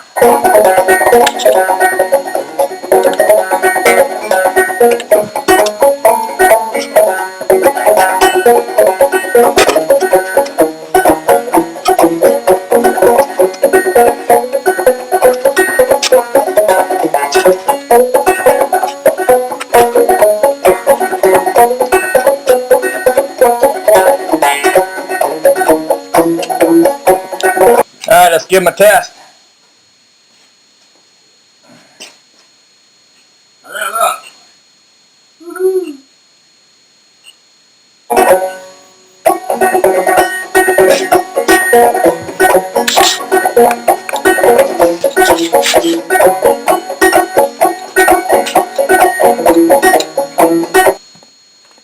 there they are, all finished up. My little light visors. That's high dollar equipment right there. Now you can't get that just anywhere. I like that a whole lot. You know, that might be the coolest thing I've thought of yet. Yeah, I completely like it. So we had guests over the other day, and you know, somebody said, "Well, let's go out and look at the hot rod." So we did, and of course, after we went out and looked at it, people wanted to go for a ride. Well, Trish's aunt, 82-year-old aunt, was sitting in the house with her walker. And when I came in to get my wallet, I thought, geez, that's too bad. She's sitting in here all by herself. She's probably not having any fun at all. But we went on out. A few people took a ride and everything. Next thing I know, I look up and she's coming out the back door pushing that walker. She brings it around. She comes right up inside the garage with it. She walks right up to the hot rod, pushes that thing out of the way, throws her leg over the side of it and flops down in the seat and then looks up at me and said, "Let's go." So we went for a ride. Give us a big smile. Okay, give him a Give smile. us a big smile so we can take you for a ride in the hot rod. That's my baker's smile. Okay. Here you go, Trish. You run the camera. Okay. I can hold that one. Get you running. All right, Jackie. Come on, Jackie. Which way are you going to go, honey? Go on the street. You don't want to bounce around too much. You got the insurance on pay that?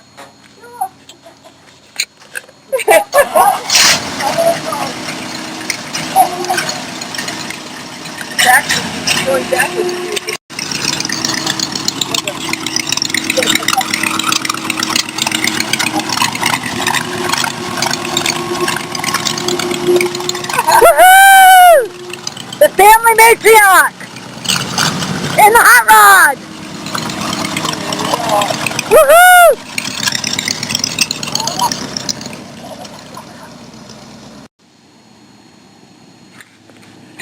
Now to get her out of it. Yeah, really.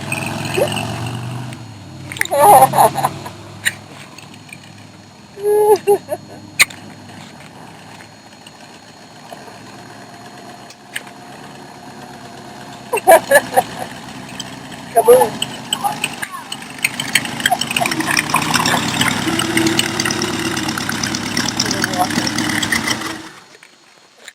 How's that? All right, we were up at the truck stop yesterday. I thought I'd scored big when I found this blue dot tail light, but it didn't fit this one. That's okay. I've ordered a blue dot that I'm going to install myself. We did run across these little lights, and Honey Baby liked them. She thought they were wicked cool. I was thinking I wanted to put something other than just the one brake light back here. She said, "Oh, honey, oh, darling, those would look so good on the back of the car." So, you know, when you got a babe that digs your rat rod and even wants to contribute to how things should look, you kind of need to give in to that a little bit. I probably wouldn't have went with these LED lights just because they're kind of modern. But, you know, they look pretty cool. I got no complaints with that. They're quite visible, and when I hit the brake lights, it lights up back here like the 4th of July, which is kind of what I wanted. I wanted something a little bit more than what I had, because you know how people are. They drive down the road and they talk on their cell phone and polish their fingernails and look at the pointed-toed high-heel shoes they're wearing. They don't pay attention to what's going on. And, you know, if got a little extra something to catch their attention when you're trying to get them to stop and not run over you, it's probably not a bad thing, especially when you're sitting in a car that doesn't have any more protection than this one does. So anyway, there they are, and it is what it is. And if y'all don't like it, build your own hot rod and put the kind of lights on that you want. I like it. So there's that. I'm gonna clean up. You can see I can't fix a light without dragging out every piece of electrical equipment I own. So I'm gonna clean this mess up and go up to the store and gas this thing up. We're getting married this weekend, not this weekend, but next weekend, and this is our this is gonna be our honeymoon, our you know, church-bound wedding limousine. So I'm gonna gas her up, check the oil, make sure she's ready to go, set her in here and get her ready for the wedding. Then I'm gonna work straight through just about till the weekend, and then we're gonna get married up whether we like it or not. So that's the news from where I'm at. Y'all have a nice day. Well, we are having about the best kind of day here today. The sun is shining and it's beautiful. I got the hot rod all ready for the ride to church. Got my turn signals working front and back. Brake lights are all good. Everything's good. We've been out driving it a little bit, and it's interesting. This old big motor's got so much torque. You can put it in 3rd gear and just let it lope along. Like when you're going through town, it just kind of goes, you know. Makes me all happy. Anyway, I guess I'm going to pull her in there and do some other stuff today, but I just having so much fun with it. I just wanted to do a little bit of a walk around. And Sweet Baby wanted me to add a cup holder to the dash, so I did. You know, we found us one and screwed it right to the dash. I've been out driving this thing a little bit, and it's kind of cool because when you first build it, you know, you take it out and you drive it a little bit, kind of cross your fingers, hope everything holds together. Every time you drive it, your heart beats a little faster. It's kind of a wild experience. But then you reach a point where, you know, you can jump in it and go to the store anytime you want. You feel pretty secure about it. You're okay about getting on a little bit, burn a little rubber if you want to, barking the tires, winding her up, playing with her a little bit, and you're just basically enjoying it. That's what I've been doing today. I've been out in it a little bit, made a few trips to the store, and, you know, picked up some pieces and parts. And, you know, it's just really taking on a whole new fun kind of new way of, I don't know, it's been an interesting project. I've loved every piece of it from the day I first drug it home, but every time I, you know, as time goes along, it just becomes more and more interesting to me. Anyway, I did some homemade body work today. It used to be that you would see the back of the cab right here, and then it'd go back like this, and there was a big hole there. Well, I stopped that up. I took an old tag and put it on there, threw a little Bondo around the edges, spray painted it, and then sanded over it so it didn't look too fresh. I'd like to put another one on there, but I don't want to go to the trouble of pulling the tire off today, and I'm going to need to pull the tire off to put another plate there. And that's good enough. Another day when I have more time, I'll jerk the back tire off and put another plate there. And I did the same thing in the back. It used to be that this kind of came down, and then it came up, and there's a spring hanger under here, and a lot of metal you'd see. I just thought I'd kind of round that out, make it look better a little bit. And I did the same thing with it. I kind of sprayed a little neutral colored paint on there, and then I actually put a little Bondo around the edges of it, and then hit it with a piece of sandpaper just to rough it up good. I like it. You know, the look goes along with the look of the rest of the car. It all looks homemade and looks like it's made out of this and that, and those old tag plates for body work just support that. So I had a Saab one time. I took it in to be repaired, and I had remade the door out of old tag plates, and the Saab mechanic got so excited he wanted to take pictures and send it off to the Saab people to show them. I didn't think it was any big deal myself, but he thought it was wicked cool. So anyway, there's all that.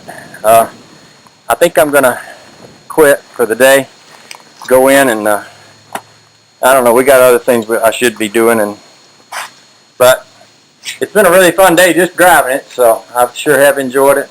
Just thought I'd share it with y'all. If I had the ability to, I'd get somebody to ride along and kind of shoot some pictures of it when I'm driving it, but I don't really have the technology for that yet. But my boy's coming up next month, and me and him, we're going to figure out how to do that. I'll either get him to drive it and I'll drive along and try to shoot it, or maybe we'll get Trish to drive the truck and one of us get in the back of the truck, shoot pictures of it going down the road. We'll figure out something. All for fun, though.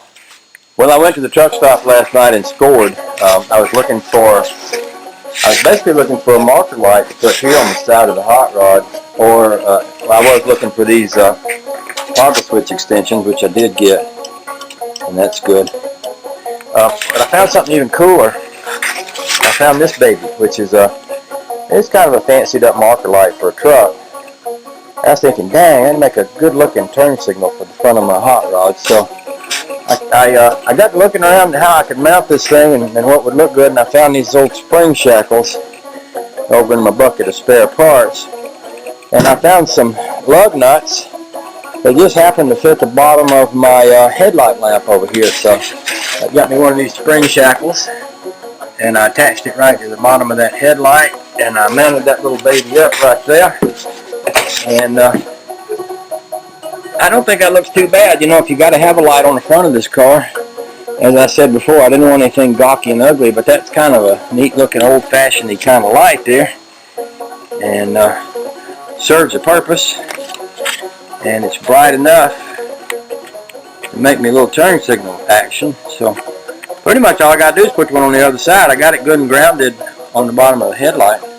Should be able to put the one on the other side, wire that to that wire that I left hanging loose from my turn signal yesterday. Have a pretty decent front turn signal right there. That should do the trick. So I'm liking this. I like it when I can put something together out of spare junk and I don't have to drill any extra holes or doing anything heroic, just kind of hook it all up, make it work. That's wicked fun, especially when I make it out of all the leftover junk I find in my scrap metal bucket. So that's working for me, and I don't think that's a bad look on the front of the car. I don't think it distracts from it too much. I'm gonna go with it. Okay, I got them on here and mounted up.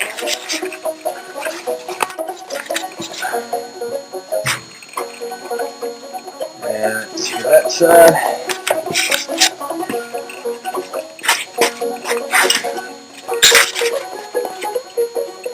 And that's that side.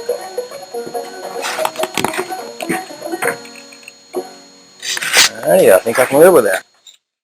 That's a B flat. Yeah, okay. All right.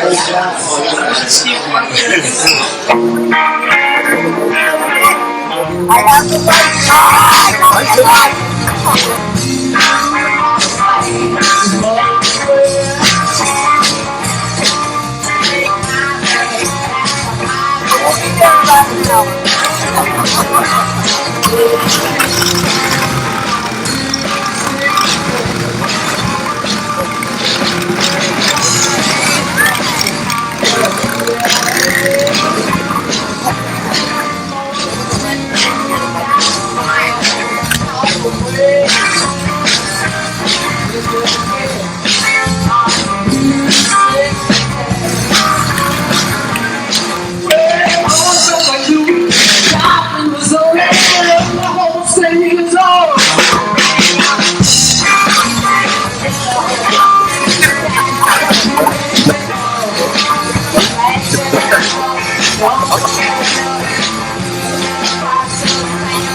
So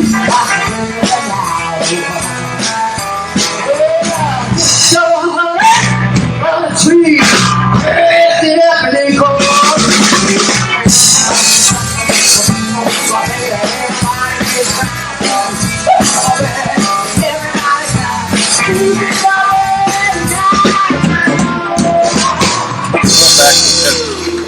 I see it.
Going down the road good. I don't know how fast the knife was going, but the other day when I had it up this fast, it had vibration going. Balancing those tires seemed to do the trick. Looks like it might rain, so I'm going to get her back home, get her back to the shed. I'll give you a little bird's eye view from behind the wheel here if I can.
Alrighty, I guess I'll call that good enough.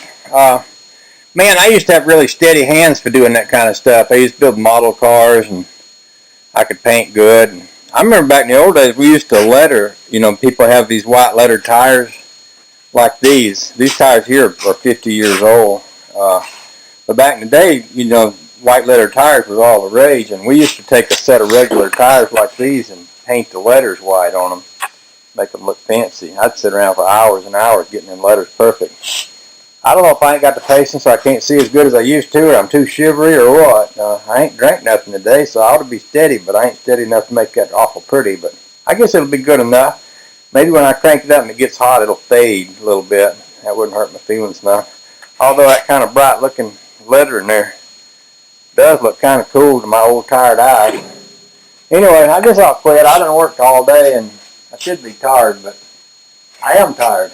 But sometimes even when I'm tired, I still like to work on the hot rod because it turns me on.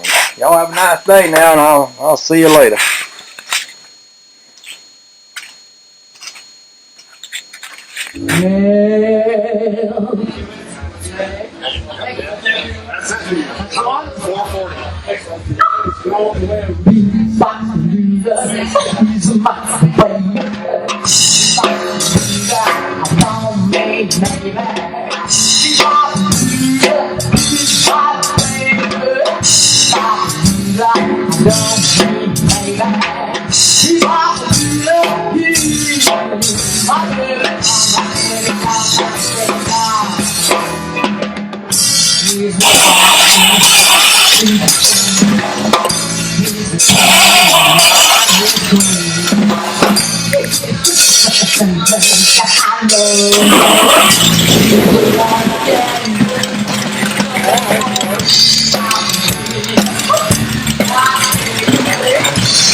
eyes ain't too good, that don't look too bad. Of course, if your vision's worth anything at all, you can see how bad it really is. So y'all don't look too close, okay? I'll go work on the other side. One of the things I notice when I'm driving this thing is that it's really easy to get distracted by these turn signals or the lack of them. What I've got on here is just a little switch. You know, that's one way, that's the other way. But when you're driving, you look down at the switch, you tend to forget it's blinking if you don't have something up there blinking at you. And also, you just lose your orientation if you're worrying with that thing. What I decided I'd do, I bought these two little gizmos a while back, and all they are is a couple of lights with a fancy thing on them. And when I bought them, I didn't know how small they were. I was thinking maybe I could put them somewhere up front and make them into, you know, turn signal lights for the front. You know, if these little stars were ground off and this looked like a little bullet, and that was a little bigger, that wouldn't look too bad on the front of here as a front turn signal. But they're a little bit small for that, but they're actually just about ideal to put in the dash here. In fact, if I put one on each side of here, you know, when I turn this left and right, it'll be blinking at me. It'll remind me to turn the thing back off. I drove it the other day. First thing I did was turn it on and left it and dived down the road with it blinking 2 or 3 miles before it occurred to me what I was doing. Exactly what I didn't want to do. So I can fix that right quick. The other thing I felt like is that, you know, I didn't think I really need turn signals on the front, and I didn't want to put them on the front because I think they'd look ugly. I don't think on the front of this car there is no place really that I can think of to hang a turn signal. It doesn't look a little goofy. Because I mean, there's no fenders or anything up here. If I had a couple of those little teardrop turn signal lights like on the old, you know, 3640 Chevys, that might look cool, but I don't. But when you're driving down the road and traffic's coming at you, you got your turn signals on, but they can't see them. It feels a little bit goofy to hang your arm out the window, even though we all used to do it when I was a kid. I just thought maybe instead of doing that, I'd get me a good size truck marker light, one of those with a metal case around it, and set it right here. Wire a turn signal into that. Anybody that's coming at me would see that thing if it was flashing. If I put one on each side of the car, and there's actually a hole here where the old hood hinge used to go. Wouldn't take much to run a wire in here. I'm going to be in here anyway wiring up those two things. Wouldn't take much to run an extra wire out here, put me a turn signal right here, one right over there, and that would kind of solve the problem. The whole point of that is just to make me feel a little bit more secure when I'm sitting in traffic in this thing and cars are coming at me, that I've been able to let them know what I'm about to do, which I didn't figure I'd need that. I thought that was somewhat sissified, but sitting out in the traffic the other day with the cars coming at me, I thought, yeah, I kind of do wish I had me some turn signals. So I'm going to go ahead and drill a couple holes in the dash, put those two blinker indicators in place, and go ahead and run my wires out through these holes and just tie a knot in them. And then tomorrow when the tractor store is open, I'll go up there and get me some good heavy-duty trailer marker lights, and that'll be quick and easy to wire those two in the morning, and then that will be done. And that'll be good to go, and that'll make me happy. And I like being happy because it's good for me. Okay, here's what I've gone and done. I've taken out the switch that works my turn signals. I've wired another wire into it. That's this wire you see going out across the floor there. It's not hooked to anything. That will eventually hook to my front marker lights. I found went to the tractor store and they didn't have anything. Well, they had something, but it was junk. But I found me an old-fashioned marker light actually on eBay with a metal base and a little side guard, and I can mount it right here or right here, come through the hole here and have me a marker light. I can mount it anywhere I want it to actually. So that's what I'll do with that wire, is I'll wire that wire to a marker light on each side of my cowl, which will sort of give me a front turn signal. The other little tiny wire you see here is a 1-strand copper wire. Runs into the back of that other wire. It was so small you really couldn't get a clamp on it, and even if you did, it would hardly fit through the hole and everything. So I soldered, used my old soldering iron here, soldered that to this, wrapped a layer of tape around it so I could get the nut and the bolt back over it, and I put those things in the dash there. So now I've got turn signals. Obviously that's my right turn signal, and my right turn signal, and left turn signal, and left turn signal. So I'm good to go with that. When I was a truck driver, we used to have these old Mack trucks I started out driving had toggle switches all over the dash. And we used to buy these little plastic extensions in the truck stop. That way you'd have, instead of this little short thing, you'd have something kind of long you could reach up and hit. And I'm going to town later this evening. Going to be going past the truck stop. I thought I might breeze in there and see if they have some of them old toggle switch extensions. If they do, I thought I'd get me a couple of those. Get one for that and one for my headlight switch, one for my taillight switch. That'd be kind of cool. So we'll see what I can find when I go to the truck stop. Alrighty, I'm going to call that good. I got my light all working there. Like a beauty. And the other side working there. That's quite lovely. And I'm just going to leave this piece of wire hanging out here till I get my little side lights, and then I'll put them on. If I need to drive it, I'll just roll it up in the ball and tape the end up. It'll be alright. So that's it for today. We got to go to town. We're attending a function out in the civilized world this evening, so I'm going to leave the car, go get cleaned up, take a ride, and I'll be back later. By the way, everybody seems to think the blue dot light would be the best way to go on here, and I'm in agreement. And I think what I'm going to do is order one and install it, because a lot of people ask me how you put them in. I put the blue dots in the Rambler. I don't know if you can see it from here. And those lenses are, well, how old are they? 40, 50 years old. And I was pretty careful doing it, so I thought it might be interesting. I'll order me up a couple of blue dots, install them, make a video on how that works. That way I can kind of show people so that everybody will know for next time.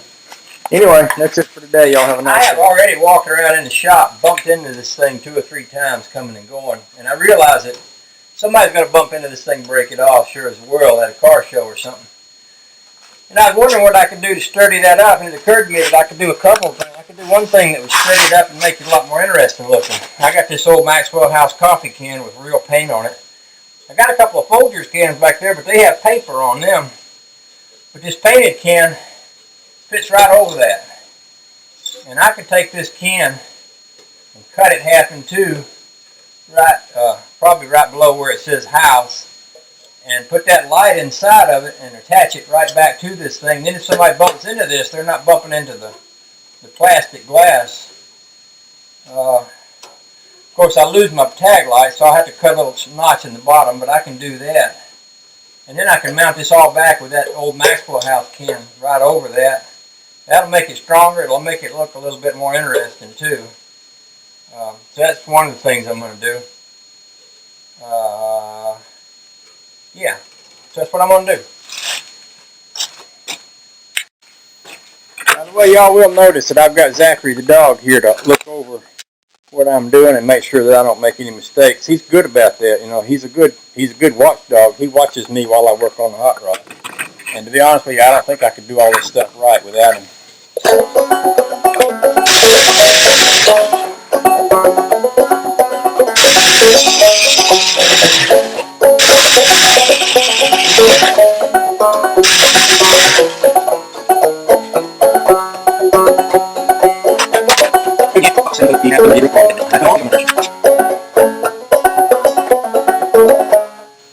Right, what I did was I took the lid off that can, and I took the top off. I sawed it around here. I notched the inside here so that I could press that top piece right back down over this, so that I get this little ridge around the edge rather than having these rough pieces, which would be a lot more likely to cut some lady's leg if she walked by and ran into the car. I'll take a hammer and I'll hammer on this a little bit and make it nice and tight. And then I'm going to get up, I'm going to put this on the car, figure out which angle I want this at, and then I'm going to cut me a little notch down here for my tag light to shine through.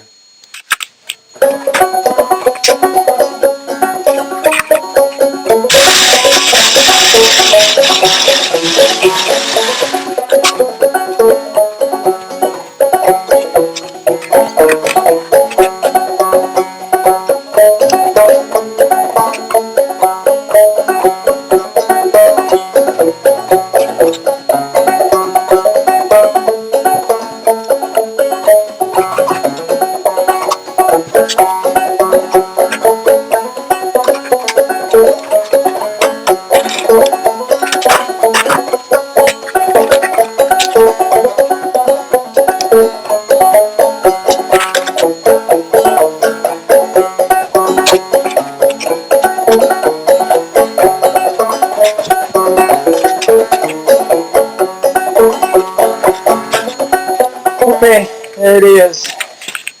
That's my little Maxwell House tail light there, and it works good.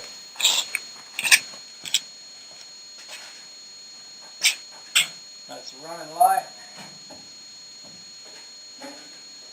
That's a brake light. Yeah. Only thing I can think of to make that better, I know there's a lot of these signs around that has a stop written across on the front of them. Either that or putting a blue dot in the middle of that. I might do one or the other or both, but I like that. I like the coffee can thing there. That just turns me on. Just turns me on. All right, here's something else I'll share. Somebody fussed at me a while back because I had these long old plug wires on here. They're actually just exactly what came on the motor.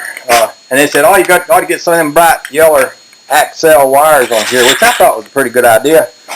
But it occurred to me, since they are so long, it's kind of easy to pull them back away from the valve cover. I've got them just tied off with little ties running back here, and then I've got another little tie that kind of holds this back here so that I can get them down low, but they're not touching on the hot part of the motor, around where the exhaust pipes are, which is what I want. I want them to be up off and all that. But gives you a nice clean shot of that valve cover there, which is going to look good after I get her lettered up. See, this over here is pretty ugly. I don't know why I got such long wires on this thing, but you know, there's enough wire to run this one back here the same way, tie it all off and expose this valve cover up good, so after I get that painted, that Cadillac sign will kind of stand out. So that's pretty haunting. Let's get to work. Let's do some painting.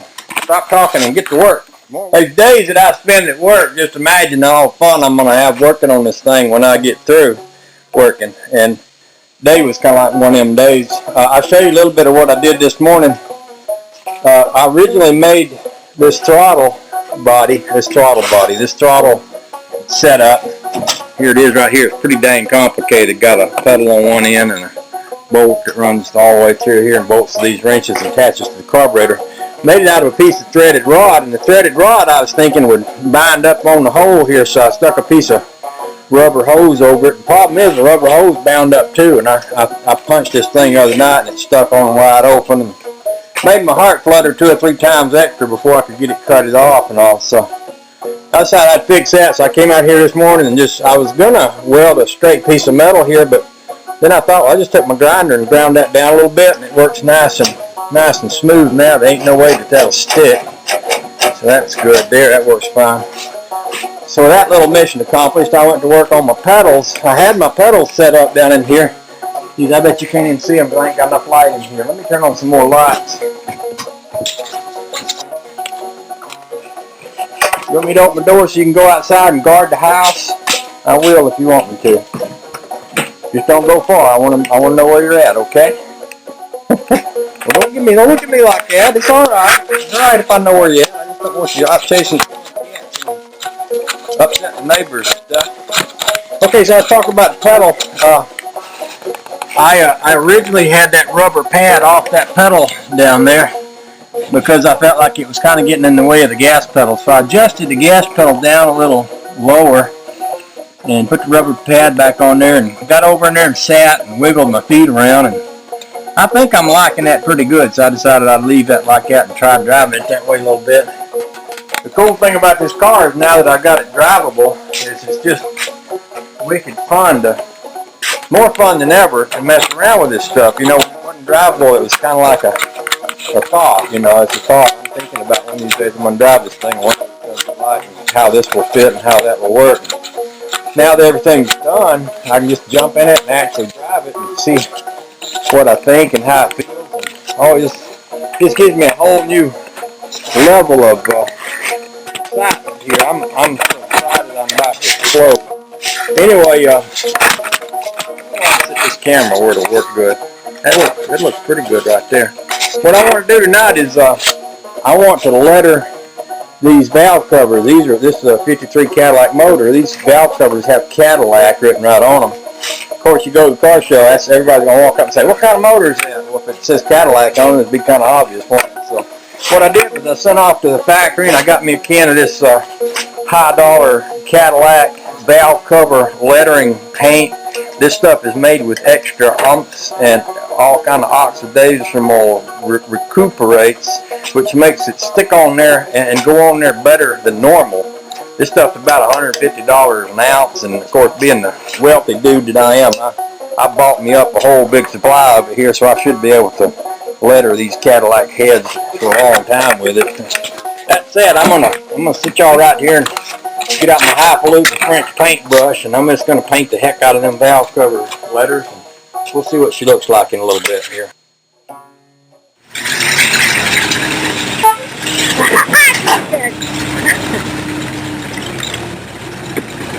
Wow, we're heading out the road. Yeah. You probably already did a video, right? Huh? Have you done a video? I did a little, but I was trying to hold the camera and drive and everything all at the same time, so. You got an inspection sticker? Son's done this, so I can't tell if I'm looking at it. Whee!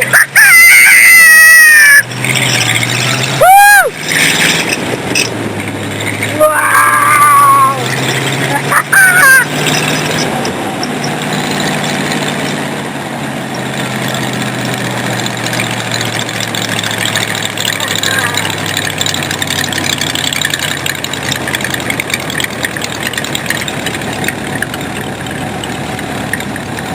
Everything on.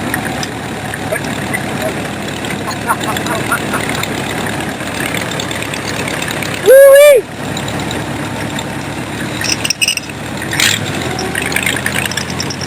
So I hope we see Paul's home. Yeah, we could. Maybe we could. Woo-wee! Put her on the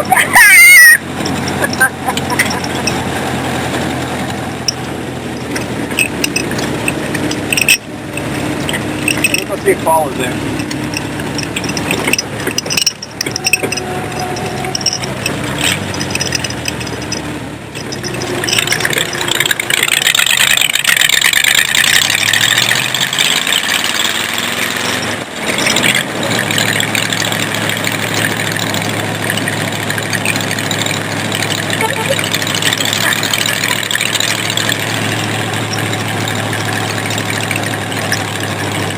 It's a beautiful little common in Union, our beautiful little town. You're awesome. It is.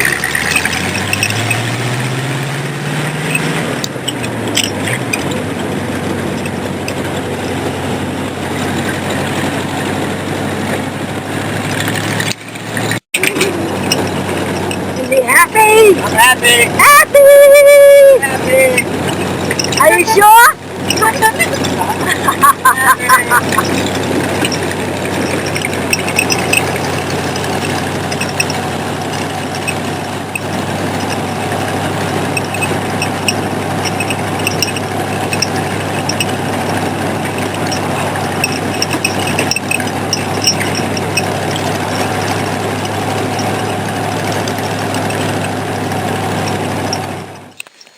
Well, I feel just a little bit breathless. I had a police officer arrive today, assigned me a VIN number, attach it to the car. I jumped in my other car, went honking down to the registration place, got myself a tag, have it on here. Just called the guy that does the stickers, and he says he's on his way to the shop. So I'm going to take this baby out on the road for the first time ever. This will be like the first time I've had her out of third gear. So I didn't waste any time making movies while I was doing this, but I thought I'd bring the camera along.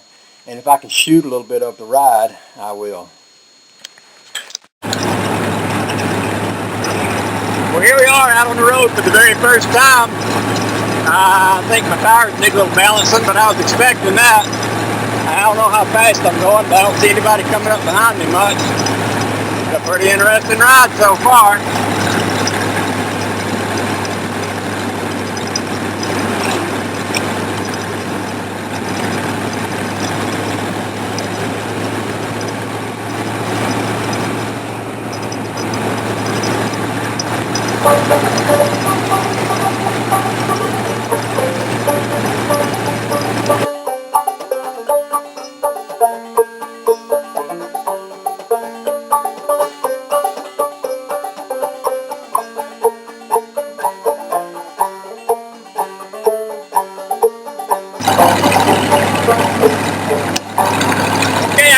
kicker, I'm going down the road and she's feeling pretty good.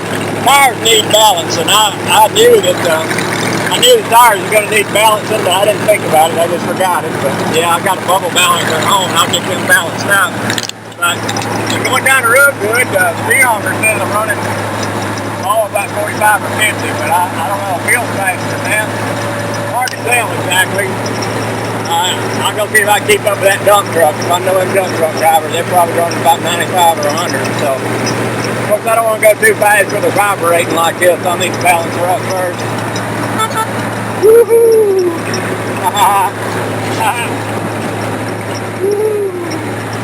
This is good. Life is good. No complaints on my side.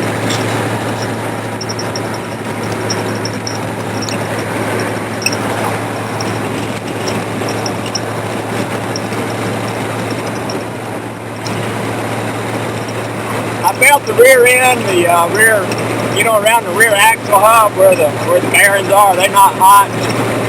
I felt around the rear brakes. They're not hot. Everything feels pretty good. Like I said, you got quite a vibration if you hit the. Well, according to that, I'm running a little bit over 50 now. You can feel it starting to shimmy a little bit. Like I say, I hadn't got these tires balanced. So I'm going to back off of it until I get them balanced up good. After I get them balanced good, we'll take her out and see how she feels when she gets above 100. Of course, it'd be hard to figure out where 100 is because my speedometer only goes to 60, but we can sort that out on down the line. Anyway, it's been a real pleasure talking to y'all. I'm going to shut up now, put both hands on the wheel, and just drive this baby. Talk to you later. Yep. Okay, test drive. Here we go.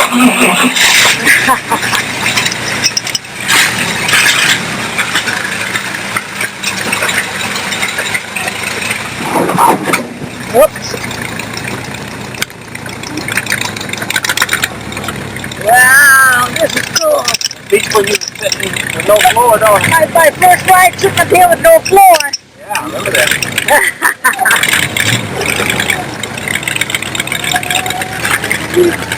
Woo!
One of the things I was looking for when I was building my hot rod was a very short shock absorber, and couldn't really find any. I found some on eBay. Pete and Jake's shocks. They run about $100, but I got these Volkswagen shocks, and you know what? They would do if you wanted to go with a low budget hot rod and you needed a short shock. That would do the trick right there. That would absolutely do the trick. I'm going to keep that in mind. In fact, I needed some short shocks on the back of this thing. This thing doesn't have much bounce in the back, but I'd like to take a leaf spring or two out, and I've been thinking I need to find me some shorter shocks. I think if I can find me a couple of these, that might just do exactly what I needed. My neighbor gave me this the other day. He said he was, he said, well, I had this, and I thought you might could use it to kind of lay down on when you're working on a car. And I used it a little bit, but I noticed it soaks up the dirt pretty quick, and I'm thinking it would work better to put it under my seat. My seat is pretty much a homemade affair here. I've got this blanket, and then I've got some little cutout pieces of padding under here to make my seat. And I'm thinking if I had this layer of stuff under there, that would be a nice little extra layer of padding. And pretty much all I'd have to do is cut this, set it in place, throw that back over it, and that would be good enough. So I think I'm going to do that right quick before I even move the car this long.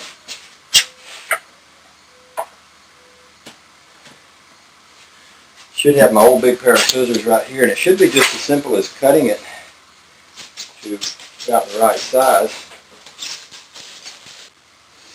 Now that that's done, I should be able just to slip this right down in here.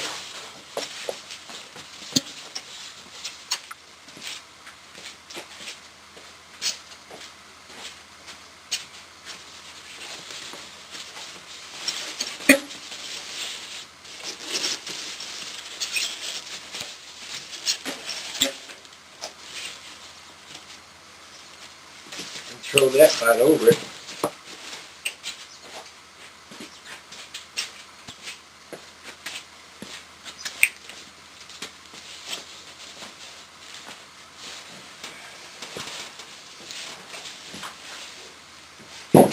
And then throw this right over that.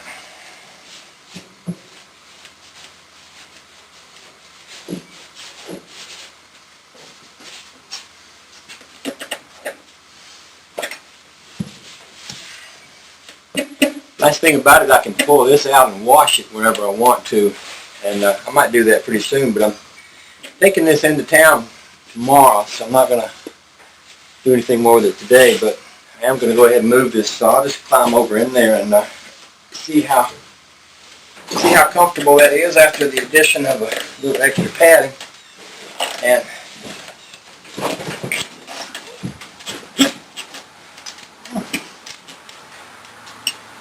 well, not bad. Let's get this thing out of here.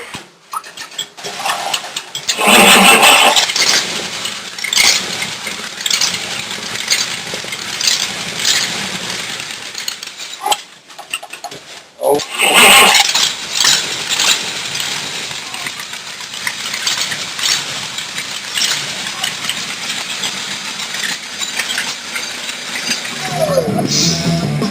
You can peel that sticker off there if you want to. It's just a joke. I will. No, peel it, just put it somewhere else. I just pulled it out. You know, I got it in the mail. I thought, what am I going to do with that? Oh, I'll stick it on the... Now you know. That's your exhaust. No, I'll put some stripes right over that. That's dead center. Is that where you plate right before or something? I tried hanging the tag light up there for a while. I didn't like the look That's of pretty it. much center. Yeah. I'll do a 50s design right there. That's perfect. All right.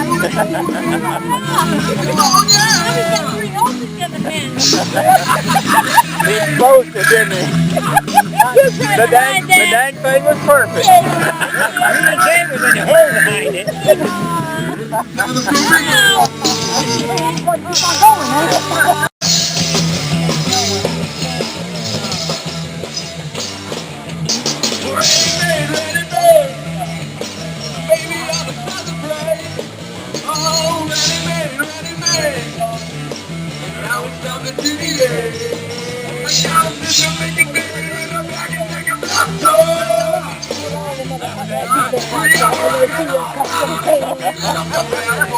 Yeah, proud of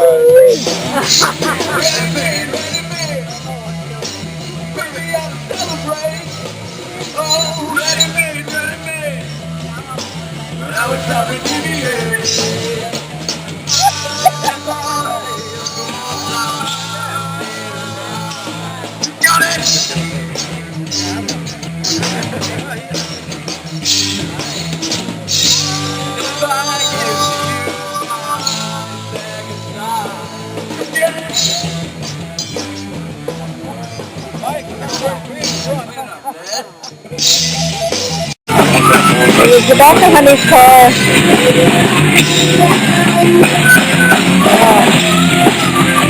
It was the signature of the guy who did this. Very, very tiny. I'll go look at it. I'll share this with you too. You know how you go to a car show and guys get out their feather brushes and they're washing their car and they're polishing it and everything? Well, not only did I not wash this, but my boy took it out in the quarry and ran it through the quarry and slung dirt all over it, and I took it to the last car show like that. But we're going to be in the parade here tomorrow. So I thought I'd clean the old girl up, and I got me a dry rag, and I wiped off the Coca-Cola sign there. I thought that looked nice and shiny, and I wiped the mud off my wheels and off my front wheels, and even wiped the dirt off the windshield, and ran a rag over these chrome-plated headlights and those two chrome-plated shocks. That and the hood ornament there is about all the chrome I got. I also polished up my horn. I mean, you got to admit, I got a pretty swanky horn. It needs to be shiny. And what else? I polished up my tail lights, and I polished up my coffee can. You can't neglect a little item like the coffee can there. It just, man, she's all cleaned up and ready to go right now. I don't know if any of you saw this, but when I went to the last car show, you know how people are always putting signs on their car? It says, don't touch. Well, this one says, it's okay to touch my car, just don't cut yourself.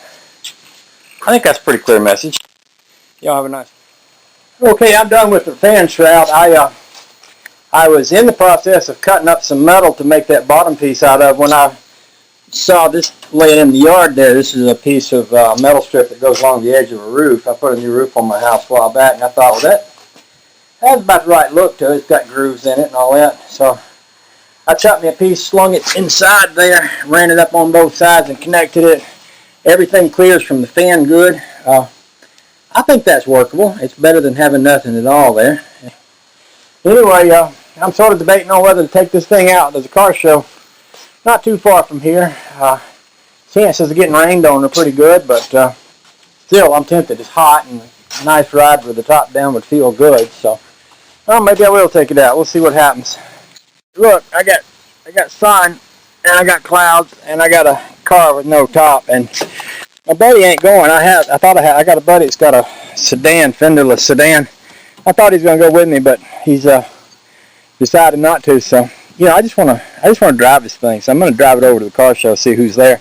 I might get rained on before I get back, and but so what? At least I get to get out in it a little bit, and you know, it's wicked fun to drive it, and I want to have a little fun. So here I go.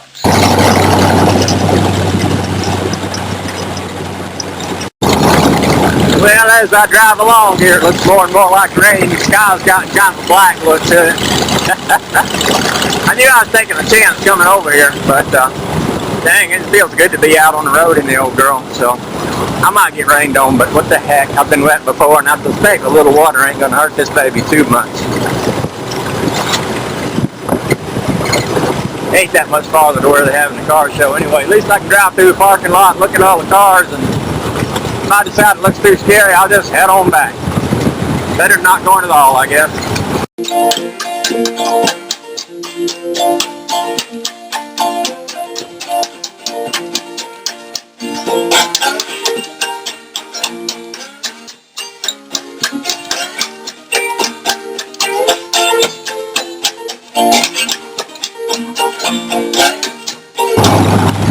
Well, we made it to the car show. It didn't rain on so far.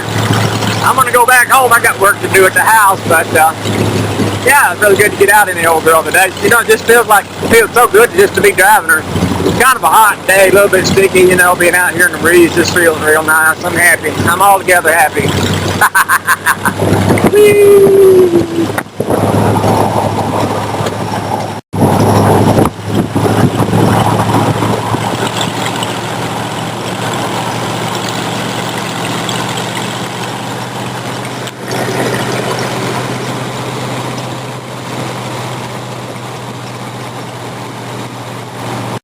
Well, I'm home from the car show, and I guess I timed that out pretty well. As you can see, it's raining out there. But we don't care because we're happy and we're in the garage. And we're dry. And we've got a Volkswagen to work on. They're having a pretty good car show today, but it's rainy, and I don't know if they'll cancel it or if they'll have it, and I don't know if it'll rain. It's not quite raining yet, but it's supposed to rain pretty much all weekend, so I may spend the weekend home working on the car, which is not a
So you touching my car and breaking your face. yeah. You know what I mean? This ain't that.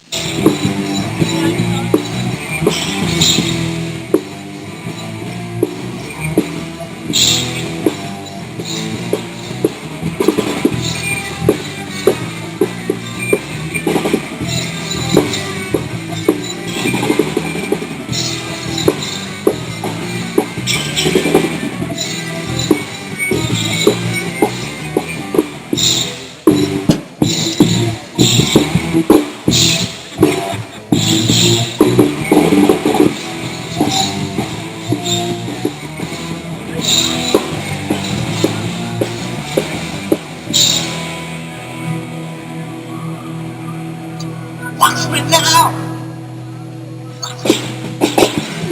Oh, that's lovely. I'll just do it. Well, depends on what part you're looking at. It's a 33 Chevy frame. That's right. 47 Ford fire truck cab. Like Johnny Cash's car. 53 Cadillac engine. 49, 50, 51, 44 52. front axle. 57 Ford steering box and rear end.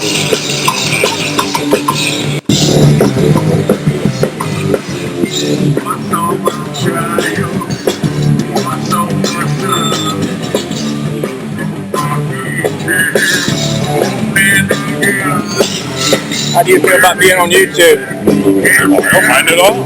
Huh?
Those kids are pretty good. Yeah, they are. Yeah.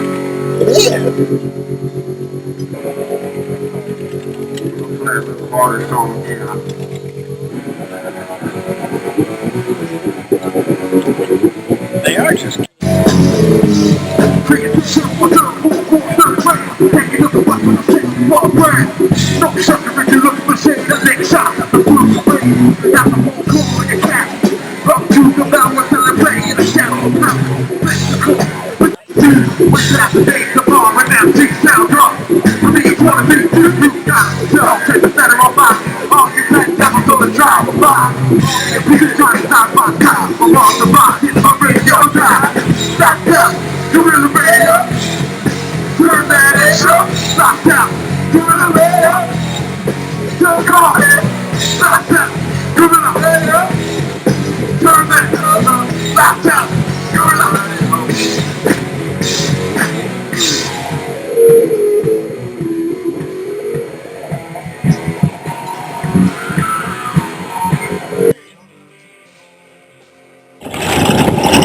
we've been on a test ride. We've been up the roughest road I know of today. And I figured we'd get her back home and the front axle hadn't fell off from under to the back axle, then maybe it's put together pretty well.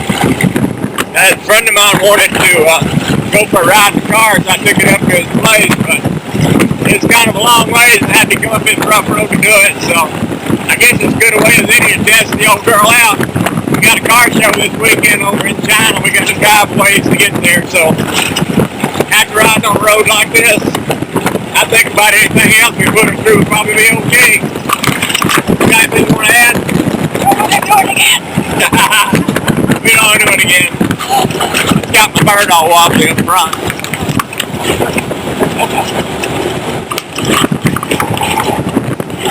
We took a ride up 131 today. It's about as rough a road as I know of in the whole world. It seems like it wrecks one of my cars about every year. And man, this thing was rougher than a clog. Some time ago, when I was playing around with the suspension on this thing, I tossed these air shocks on here. And it's kind of an experiment. I don't even know. I thought at the time I could give me more control over adjusting the height of the car. But man, they were stiff as all get out. I let all the air out of them. They were still stiff as all get out. So I put the old shocks that I used to have, the old regular gas shocks, back in place here. And you got some bounce now. And like I say, we took the ride up 131 today, and man, it was brutal. I was just afraid the car was going to fall apart, which it didn't. You know, I took the trunk out of here. A lot of you know that I built a stainless steel trunk. There's some pieces leaned up against the wall over there, and I used those tags that's on the back of the Rambler around the edges. But I also made it where I could pull it out. And I pulled it out today for two reasons. One, so that I could look over all the suspension, and the other, so that I could swap these shocks. And now that I've swapped them, I've got some bounce. And now that I've got some bounce, I'm going to go for another ride. I'm going to go find me some bumpy roads, and I'm going to bounce around on them and see how it feels. To be honest with you, last time I drove this with these shocks on here, I never got it out of the quarry. I didn't have a floor or anything else. So I don't know. We'll see how it is. We've got a car run coming up this weekend out to China, which is a little town a ways from here, and I want to we got quite a ways to drive to get there, so I want to make sure we got everything ready. So getting the ride right is important, because we'll have a pretty good ride to get out there. Plus, I don't like for the road to be that rough on the girl. She's bouncing so hard, my little hood ornament came loose this morning. So anyway, I think I'll go ahead and tighten that up too. Then I'll go for a ride, and then I'll let you know what I think.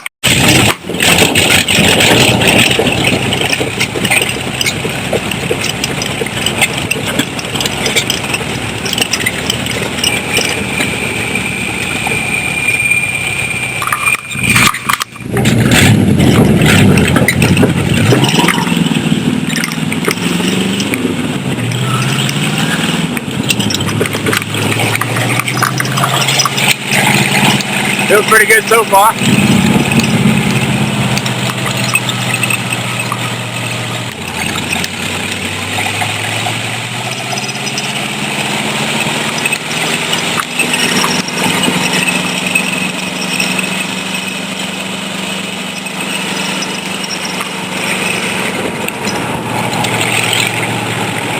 I'm already liking it better.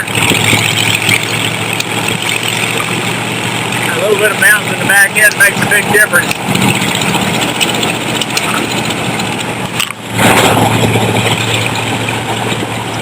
This bridge will be the teller though. There's a big bump on the other side of this bridge, kind of bang bang. We'll see how big a bang it is with the different shocks on here.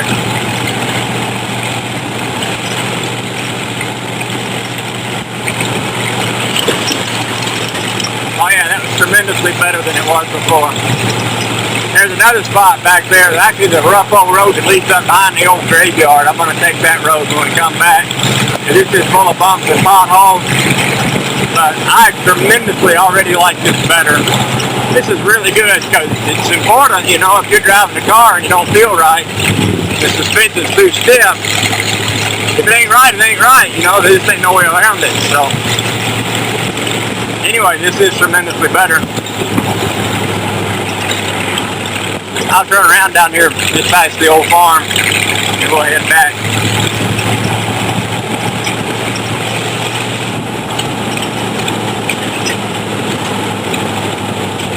Maybe I'll put my trunk back in tonight. I'm going to lay y'all down while I drive down here.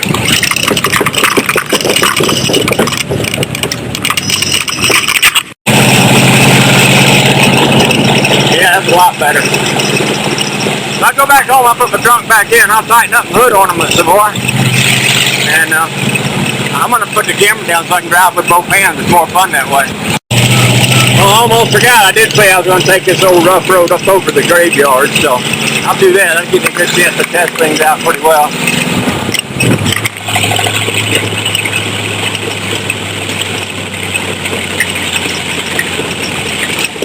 It's a lot better. I know it's rough, but it's just a lot better than it was. That's all there is to it. It was too rough before. I don't mind it being a little stiff, especially on a rough old road like this. Kind of expect that. But sometimes it's just too rough. If it's too rough, it's too rough. It ain't no fun to drive. So this is a lot better.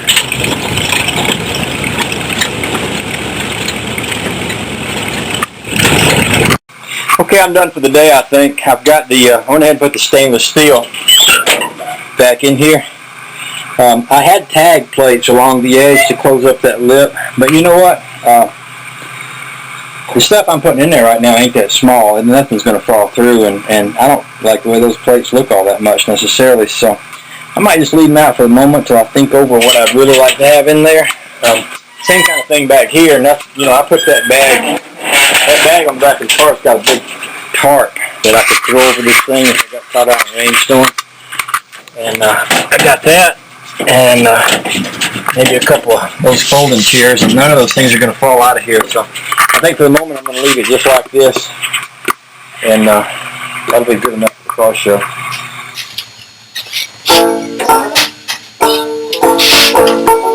Oh yeah.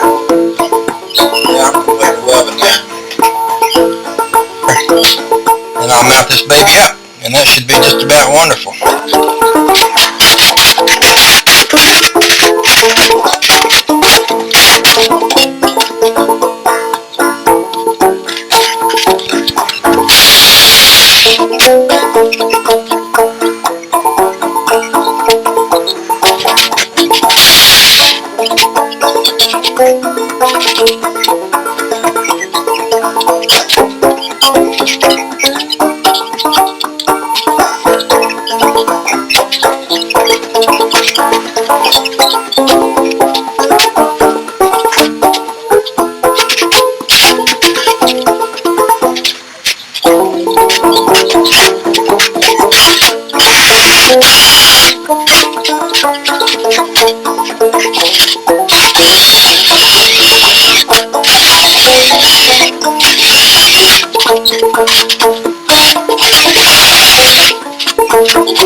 Thing mounted up. A friend of mine came over while I was working on it, and he's got a Malibu that he can't get running. So I'm gonna run over to his house and see if I can get my hand with it.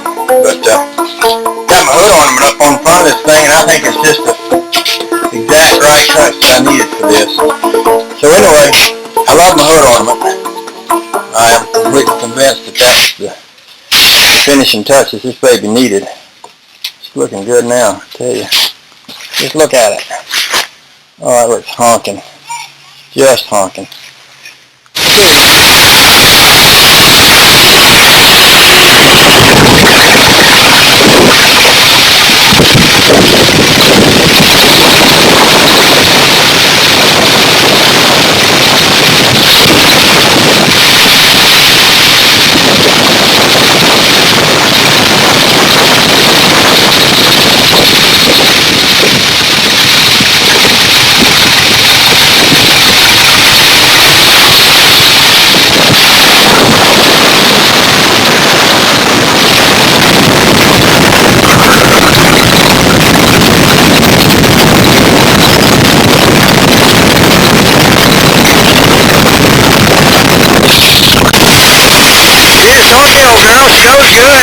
I sure do like it. That's why I think she rides better with that new hood ornament on that. Of course, the fact that they just repaved the road might help something too. It looks good. It looks spicy. It looks like high fashion stuff right there. Just wait till a shiny chrome plated car is being in the car show with that new hood ornament on there. They'll all just step back and take a deep breath. Woo, doggies, that'll be fun.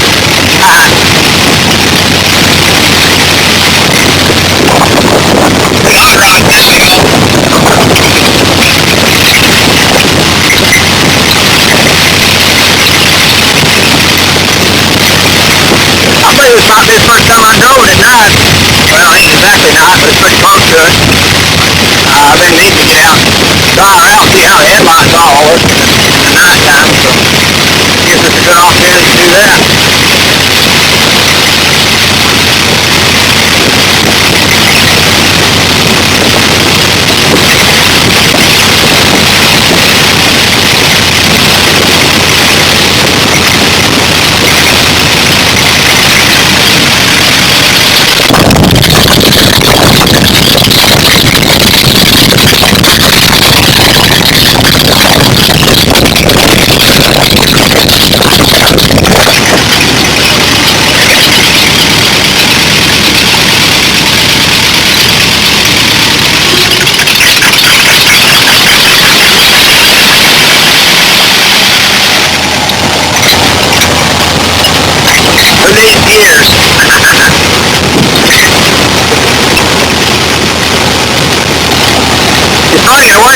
Now all these cars with these little aluminum motors and these high octane, reciprocated valves, crap, you know, in them, and say, oh, don't run the motor. I'm thinking on this old motor here, probably you can't run it enough to hurt it none, while it's still running. I think it don't even matter.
Much on account of me holding the camera.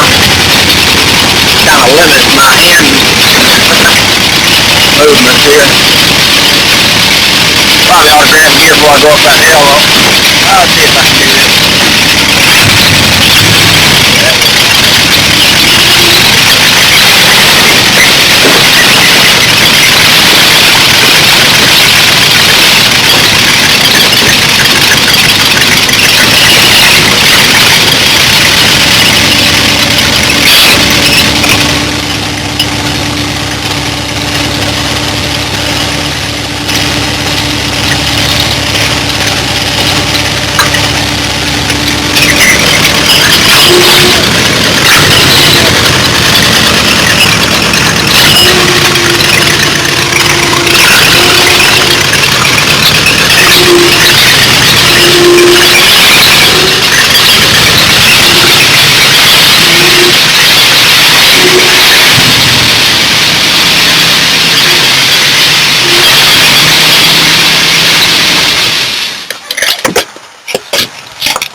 There you go.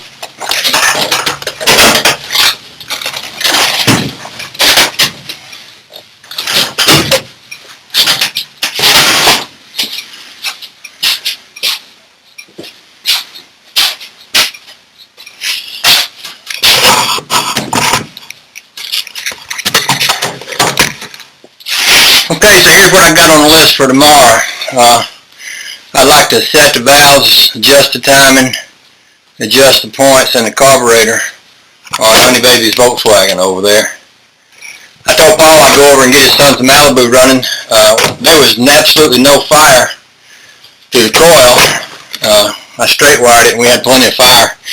It didn't start, but it's been sitting there since I think he said 1982, so I'll carry over some fresh gas and we'll get that mother fired up. And I got a bumper to ship. Somebody bought that Plymouth bumper, so I need to wrap it up and take it up and find out what it's going to cost to ship it. And heck, that might keep me pretty busy, those things right there. We'll see how it goes though. Okay, I got my piece trimmed out here for this piece to go under here, and I've got my brass screws all in place. I'm going to clean this up before I put it on, work it on my little grinder wheel over here and make the edges kind of smooth, and then we'll put that in place, and that'll be step one. We'll go from there.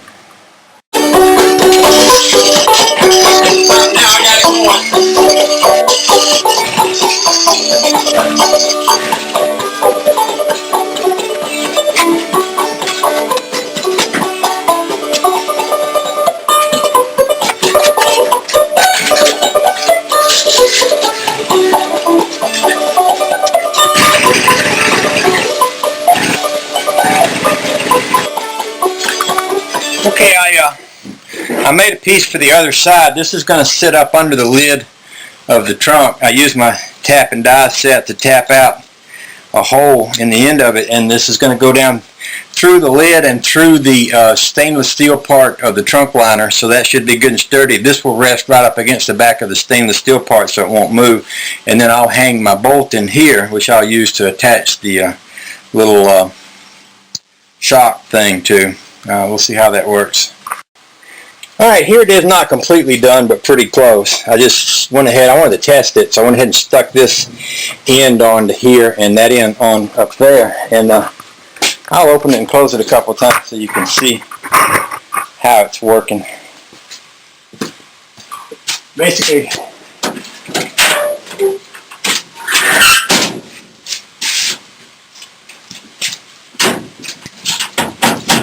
needs a little adjustment.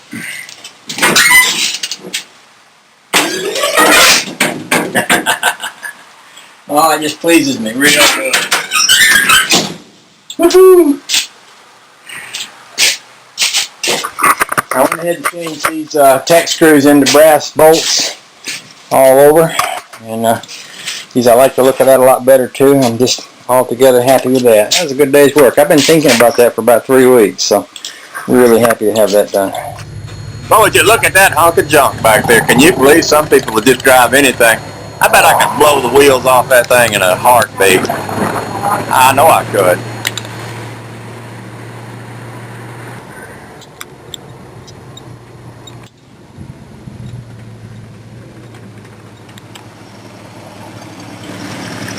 Holy cow! What is that piece of junk you're driving? Ain't you scared the wheels will fall off? What are you talking about, buddy? I bet I'll dust you down the road. I don't think you can. I don't think you can come anywhere close. Hey, why don't you ride your ass back to Georgia? Hey, what are you talking about, girl? Hey, wait a minute, I'm from Georgia. What are you talking about? Hey, I'll race you for paint for that hunk of junk. I can get something for scrap metal for it. I tell you what, you can eat my dust. When it starts vibrating real bad, you probably ought to slow down a little. Huh? Huh?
Well, that was the last I ever saw that red rod roadster. He left me in a trail of dust.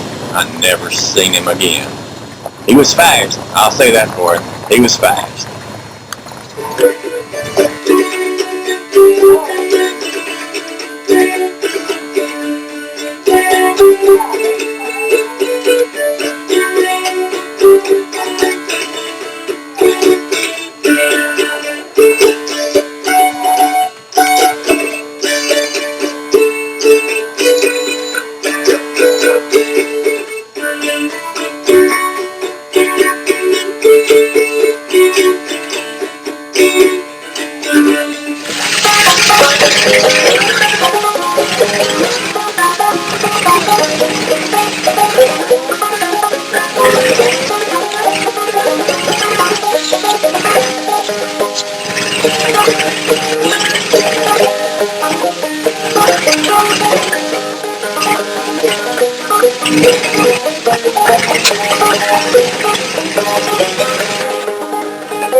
Well, that worked pretty good. That worked a little bit more like the way I always thought a plasma burner was supposed to work. I think the higher pressure was definitely a good idea, and the better tip pieces was a good idea. So here's what I did. I cut this piece of metal here so that, and I'm going to drill bolt holes so that I can bolt this into the inside of it. And it's going to fit inside of here like this.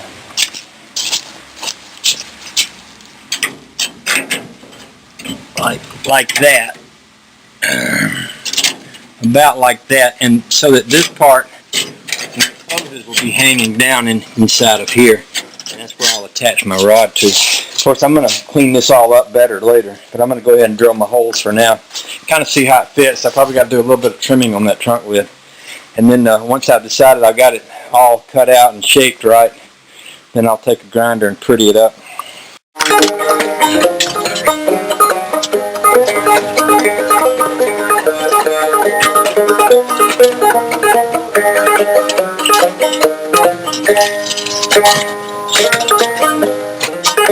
Well, I spent a good bit of the morning consolidating my air compressor systems, and what I've come up with is this. I've got this compressor and the big gas compressor back there, both attached to this big tank, and then I've got the big tank run over to my water dryer, and then I've got my water dryer basically run to my hose, which I can run around here to operate either my air wrenches or my flat. That way I can use the big compressor to fill the tank and then shut it off and use this little compressor to catch it up as it runs down. This tank holds air real well, even though I can hear this compressor back here leaking a little bit. It's leaking right out of the tops of the cylinder heads on the compressor itself. That's pretty easy to fix, but not right at the moment. It's right at the moment I'm kind of wanting to work on some other projects, but after the air goes out of this, I can loosen that and get these things that are leaking here to stop leaking. But even with that going on, I pumped this thing up on Wednesday, on the weekend, then I worked 2 days, and then I came back and it still had 100 pounds of pressure in it this morning. So it's holding its pressure pretty darn well. Certainly a lot better than it did before. So I'm in a pretty good shape now to test out my plasma burner again. I've never been completely satisfied with the way that works, but I'm not really convinced that I had the right air pressure to it. Plus I went to town and I got me some new tips for it. I had problems with these ceramic tips that came with it weren't very good, and they really wear out very quickly. So I got some of these heavy duty tips from down at the welding store and got this all hooked up good. So what I'm going to try to do is go back to my project over here of putting this shock absorber thing back into the trunk. I'll raise this up and show you a little bit what I'm talking about. I want this so that this thing will work, and the way I want to fix it is I want to cut a piece that matches this to go on the inside that I can bolt to, and then I want to bolt this together through that and then have a little arm come down that's going to hang down inside the trunk. And then I'll mount the back side of this back here on the back so that when this is down, this push will push toward close, which will keep that from wanting to open. And then when I lift it up, it'll lift up, and it'll be the arm will be up here, and then the push will push toward open, so it'll hold this open. Sort of like it will automatically keep it closed and automatically keep it open once I get through, if I get it all fabricated right. So that's what I'm going to work on, and I'm going to be using my little plasma burner over here and then we'll see how well it's going to work out. Okay, this is Sam. Sam is a future rat rod builder. He has in his garage a 1942 Dodge, yeah, on an S10 frame, yeah, 355 Chevy. Okay, transmission? I don't have one yet, but it'll probably be a turbo 350. And rear end? It's S10 410 gears. And what are you going to do with the body? Probably channel it down over the frame. I have a 53 Chevy bed that I'm putting on the back. Yeah. And a 32 deuce grill shell for the front. Yeah. And is the bed, you going to chop the bed down too? Yeah. So pretty much so that it's level with where the body sits. Yeah. So it looks. You come from a long line of hot rod builders. Your granddaddy and your dad, right? Yeah. Build hot rods. So you're just carrying on the tradition, right? Yeah. You're going to be a famous hot rod builder, right? Yeah, maybe. Sam's my biggest fan, right? Yeah, number one fan. Number one fan. He's the man. Sam's the man. I can't wait till you build your hot rod. Then we'll drive them both out here together and park them next to each other. That'd be honking. And then we'll have our own car show where we give everybody rides. We start a rat rod show. Yeah. We need a rat rod show around here. Rat rod show. Rat rod show. Oh, yeah. And we'll give people rides. Yeah. 1/2 hour of the show officially begins. So, we're going to close out the set. This is a song written by the late great Ruth Brown, and it is on our album. And it's called Long As I'm Moving. I love you, baby, I want you all to myself. And I love you, baby, I want you all to myself. And I'll be honey, can't think about nothing else. I don't really like to look at people behind you cold.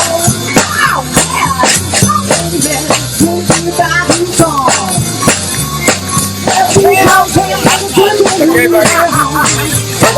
Here we go. East, south, west, every which way.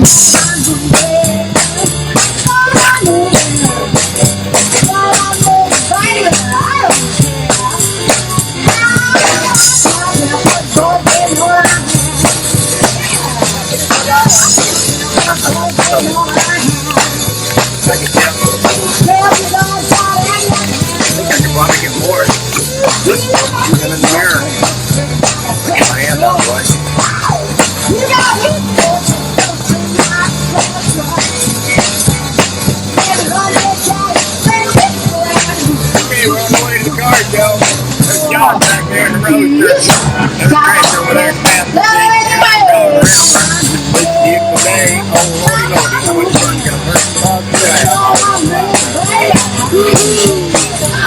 We're gonna get clear.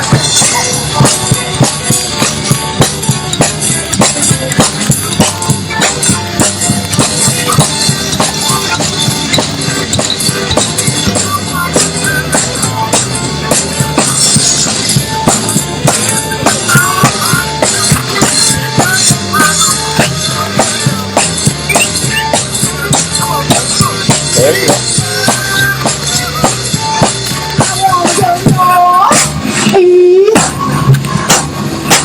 Which way?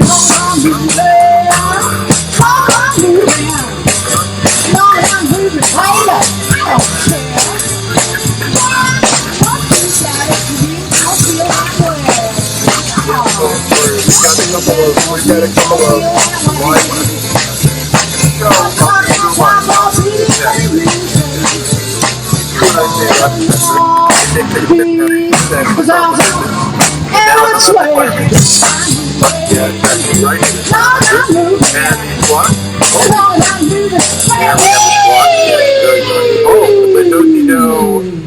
Hotback squad.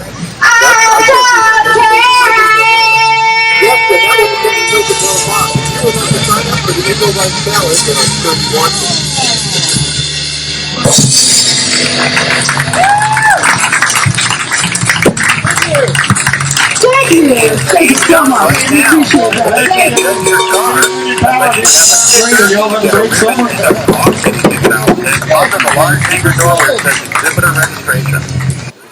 Look at these people signing up to ride the Hinges.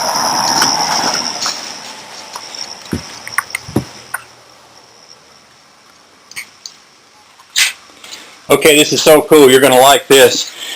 I made this trunk lid, as you know, out of some old pieces of a Coke box. And I always felt like it should have some kind of a liner or something inside of it.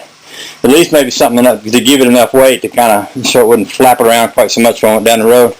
Well, I found the perfect thing to put in here down at my neighbor's yard sale a while ago. That's just awesome, if you ask me. This is the real sign that was on the side of the building down back at the quarry. And I love it. I just love it. Woo-hoo-hoo.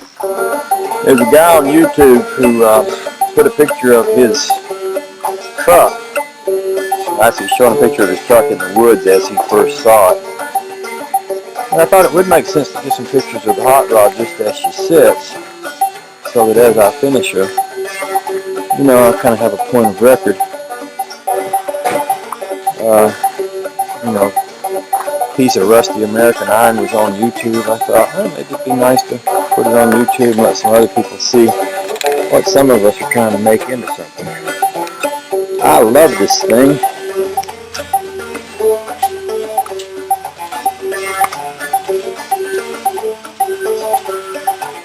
It's a Dynaflow, 40 Ford front axle.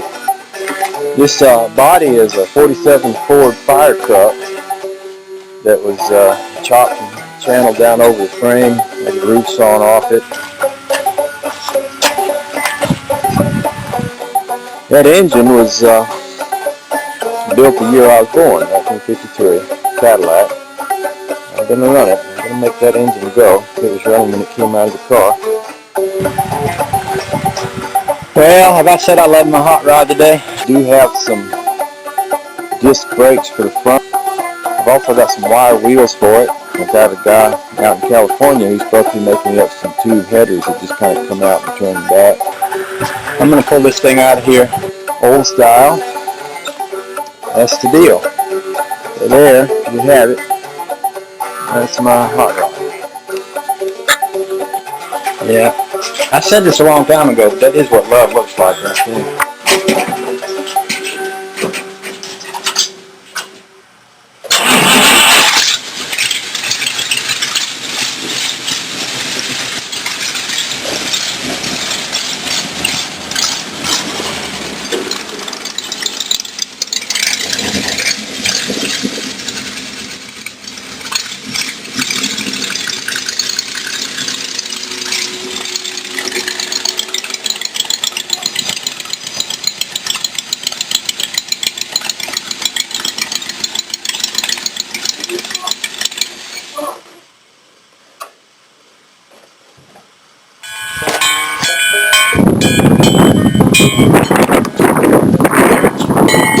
Alright, so now that I got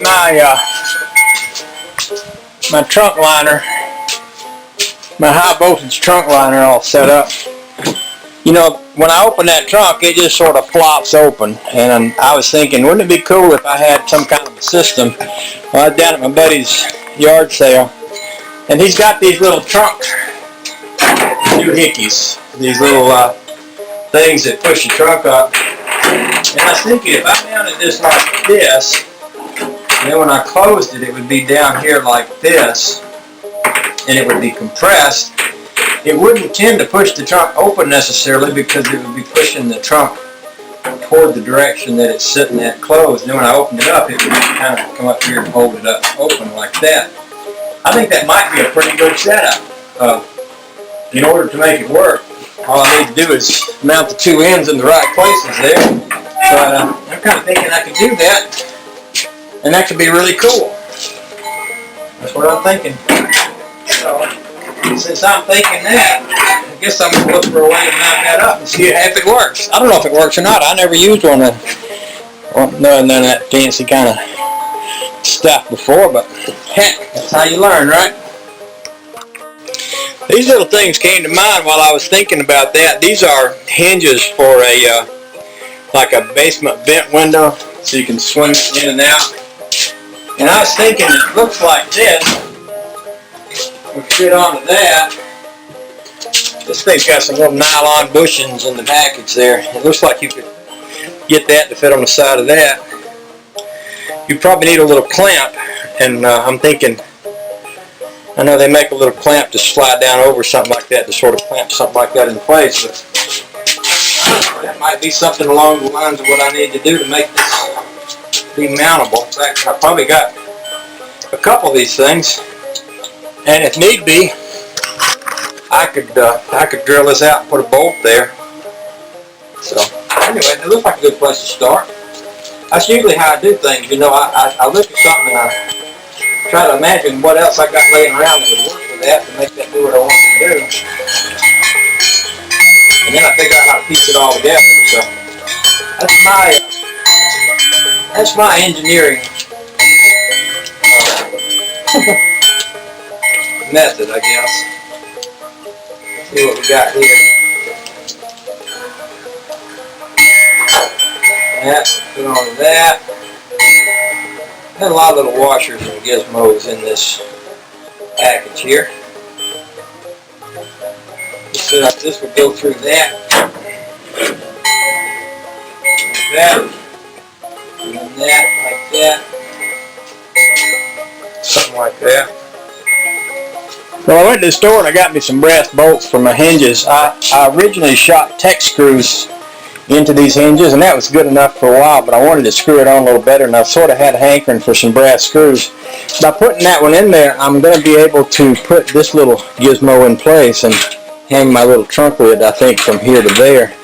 I'll take another one. I've got those for left and right, so I'll have another one that I can mount down here, and then I should be able to run my rod from one to the other.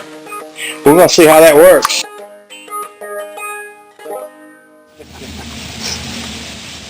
How many more payments you got left? That's what I like. Somebody comes up with something like that. Yeah. Yeah, I see that. I remember years ago patching my cars with that license plate. I still do.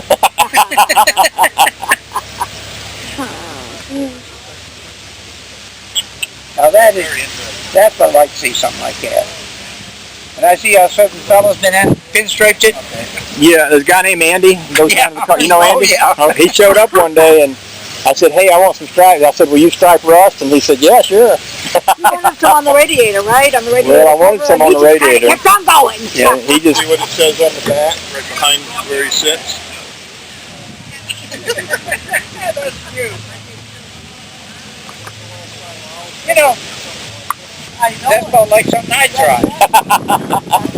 Yeah, my other car is a rusty car. I'm driving one that I built 30 years ago. Yeah, And I think I painted a little on a fender once. yeah, And I think maybe the hood. yeah, Gone through 3 engines. yeah. I'm still driving it. Well, I can't afford a new car. Well, there you go. Well, we had a real nice day at the car show. We're on the way home now. Christina, Trish is behind me, and Cinderella and Mike behind her in the Roadster. Oh, anyway, yeah, what a great day. The weather is perfect. I just completely love it, and we had a big time. All you can ask.